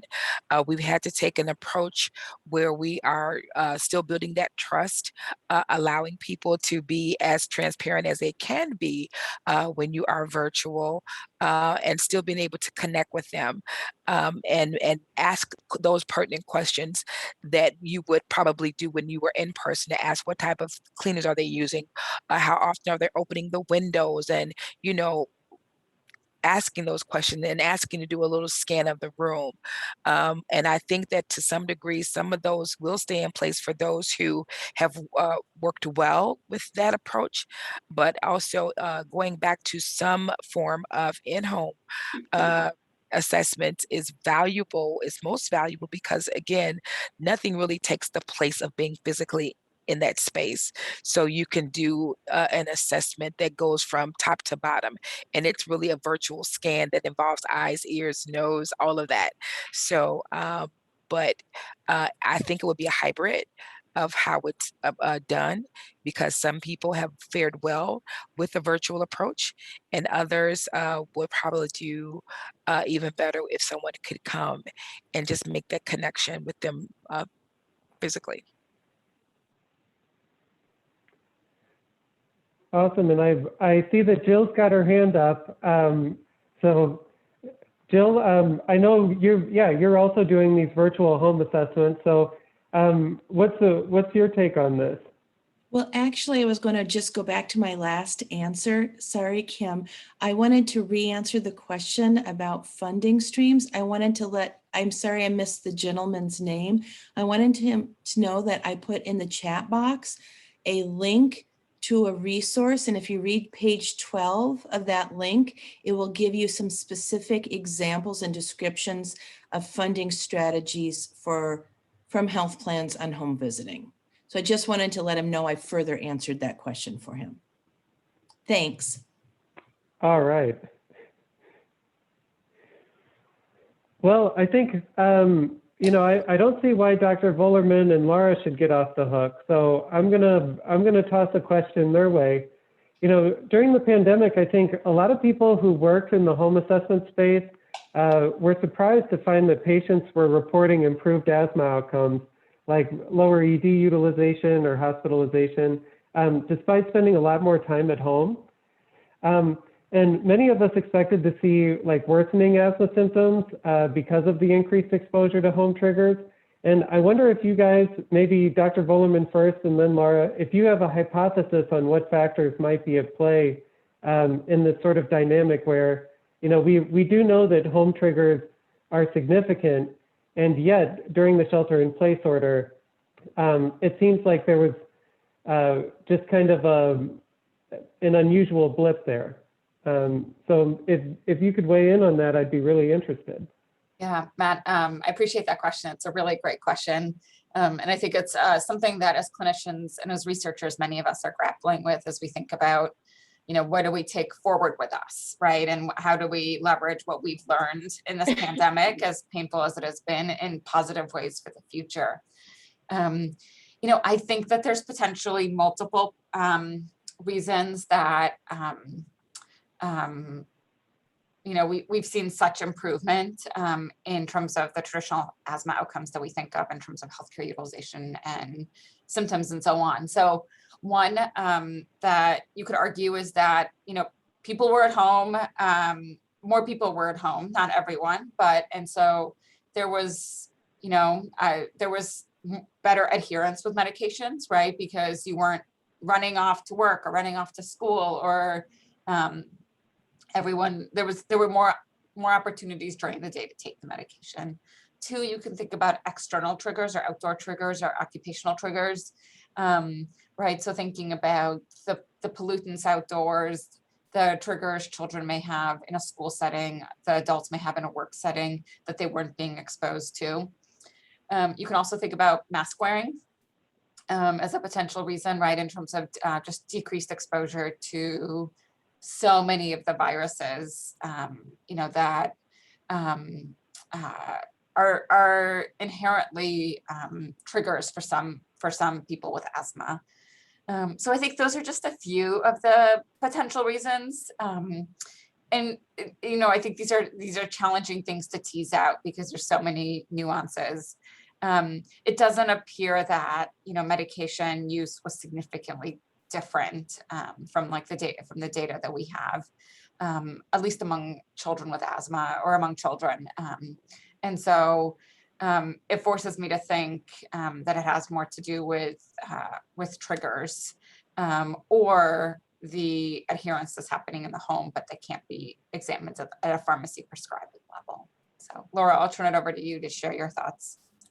I would echo what you had said, Anna, because I had seen a really big decrease in the amount of kids that we were seeing in the hospital.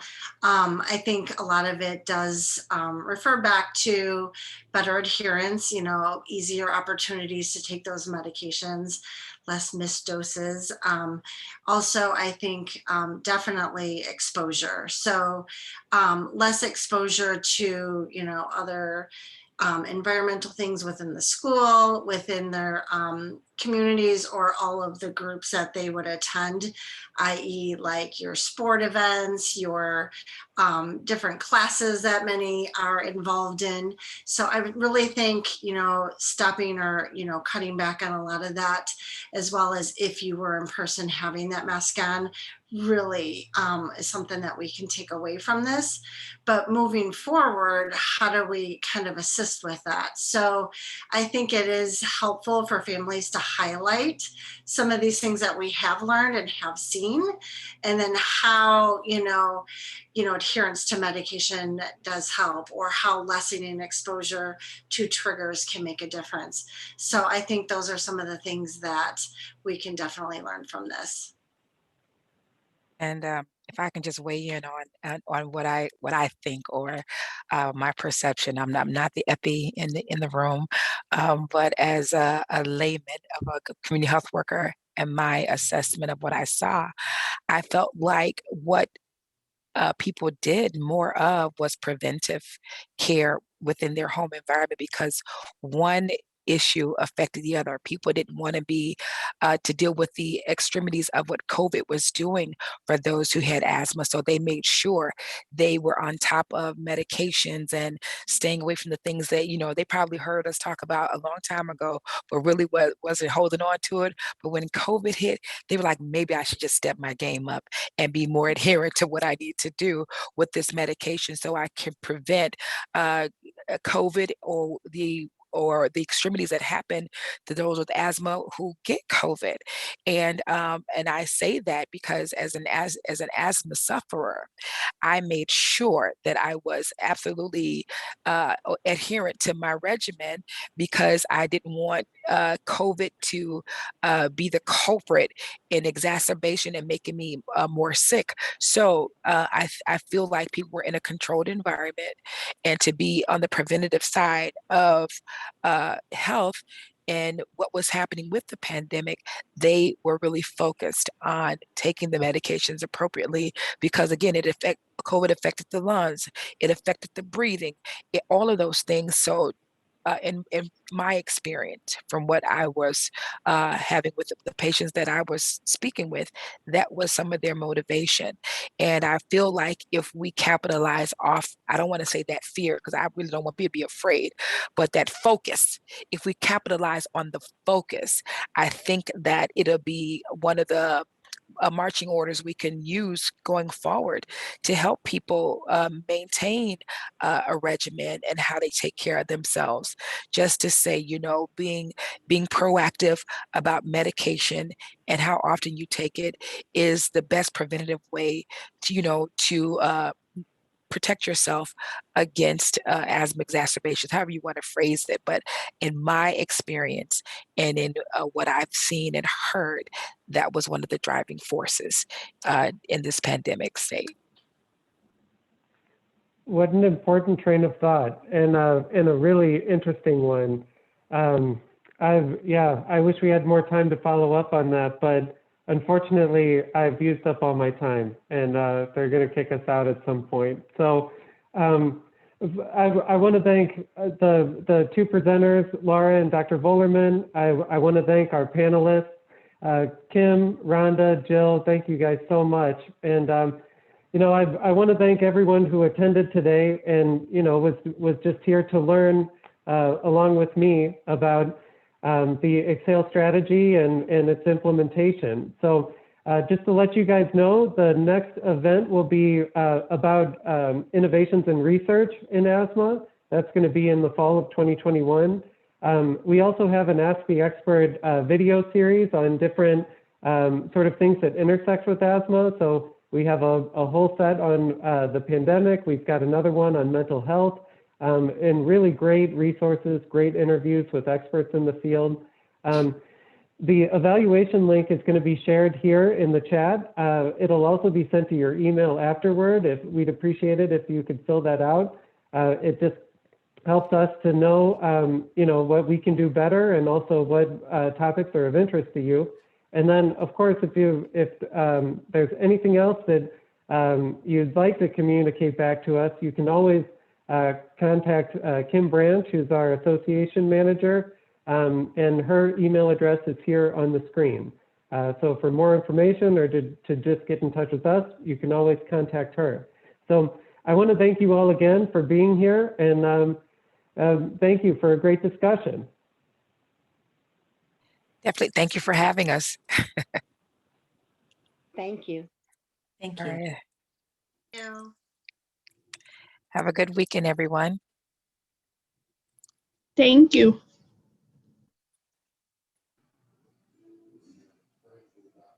Thank you.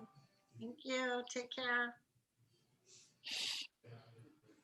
Panelists and presenters, if you could stay on just for a moment, we're going to capture all of you in a really nice screenshot.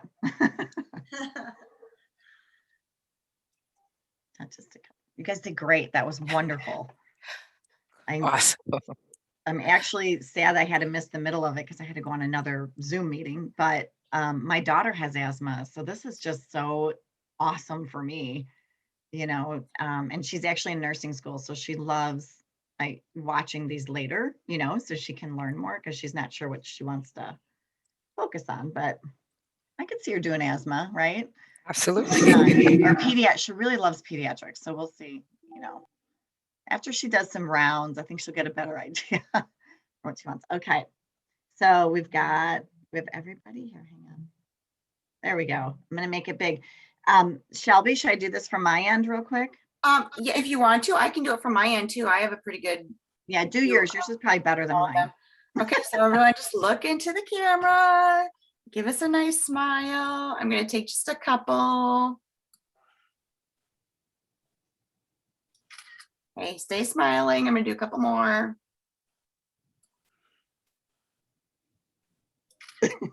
And one more. All right, you're done. Great job. All right. So Hey, does anybody have any I just wanted to feedback say or any again. comments? Yeah, go ahead. Sorry, Matt. Oh, I just wanted to thank everyone again. That was such an awesome discussion, and it was great to actually dive into some of the details. So Yeah, I just appreciate all the examples that you guys gave. It was really cool and interesting to hear. Awesome. Okay, And, Dr. Jill, I have one question when you were talking about formulary. What would be the best approach for us to use? Because my episode with my client with the Delira, and he was going into the ED multiple times because they wouldn't give him the medication.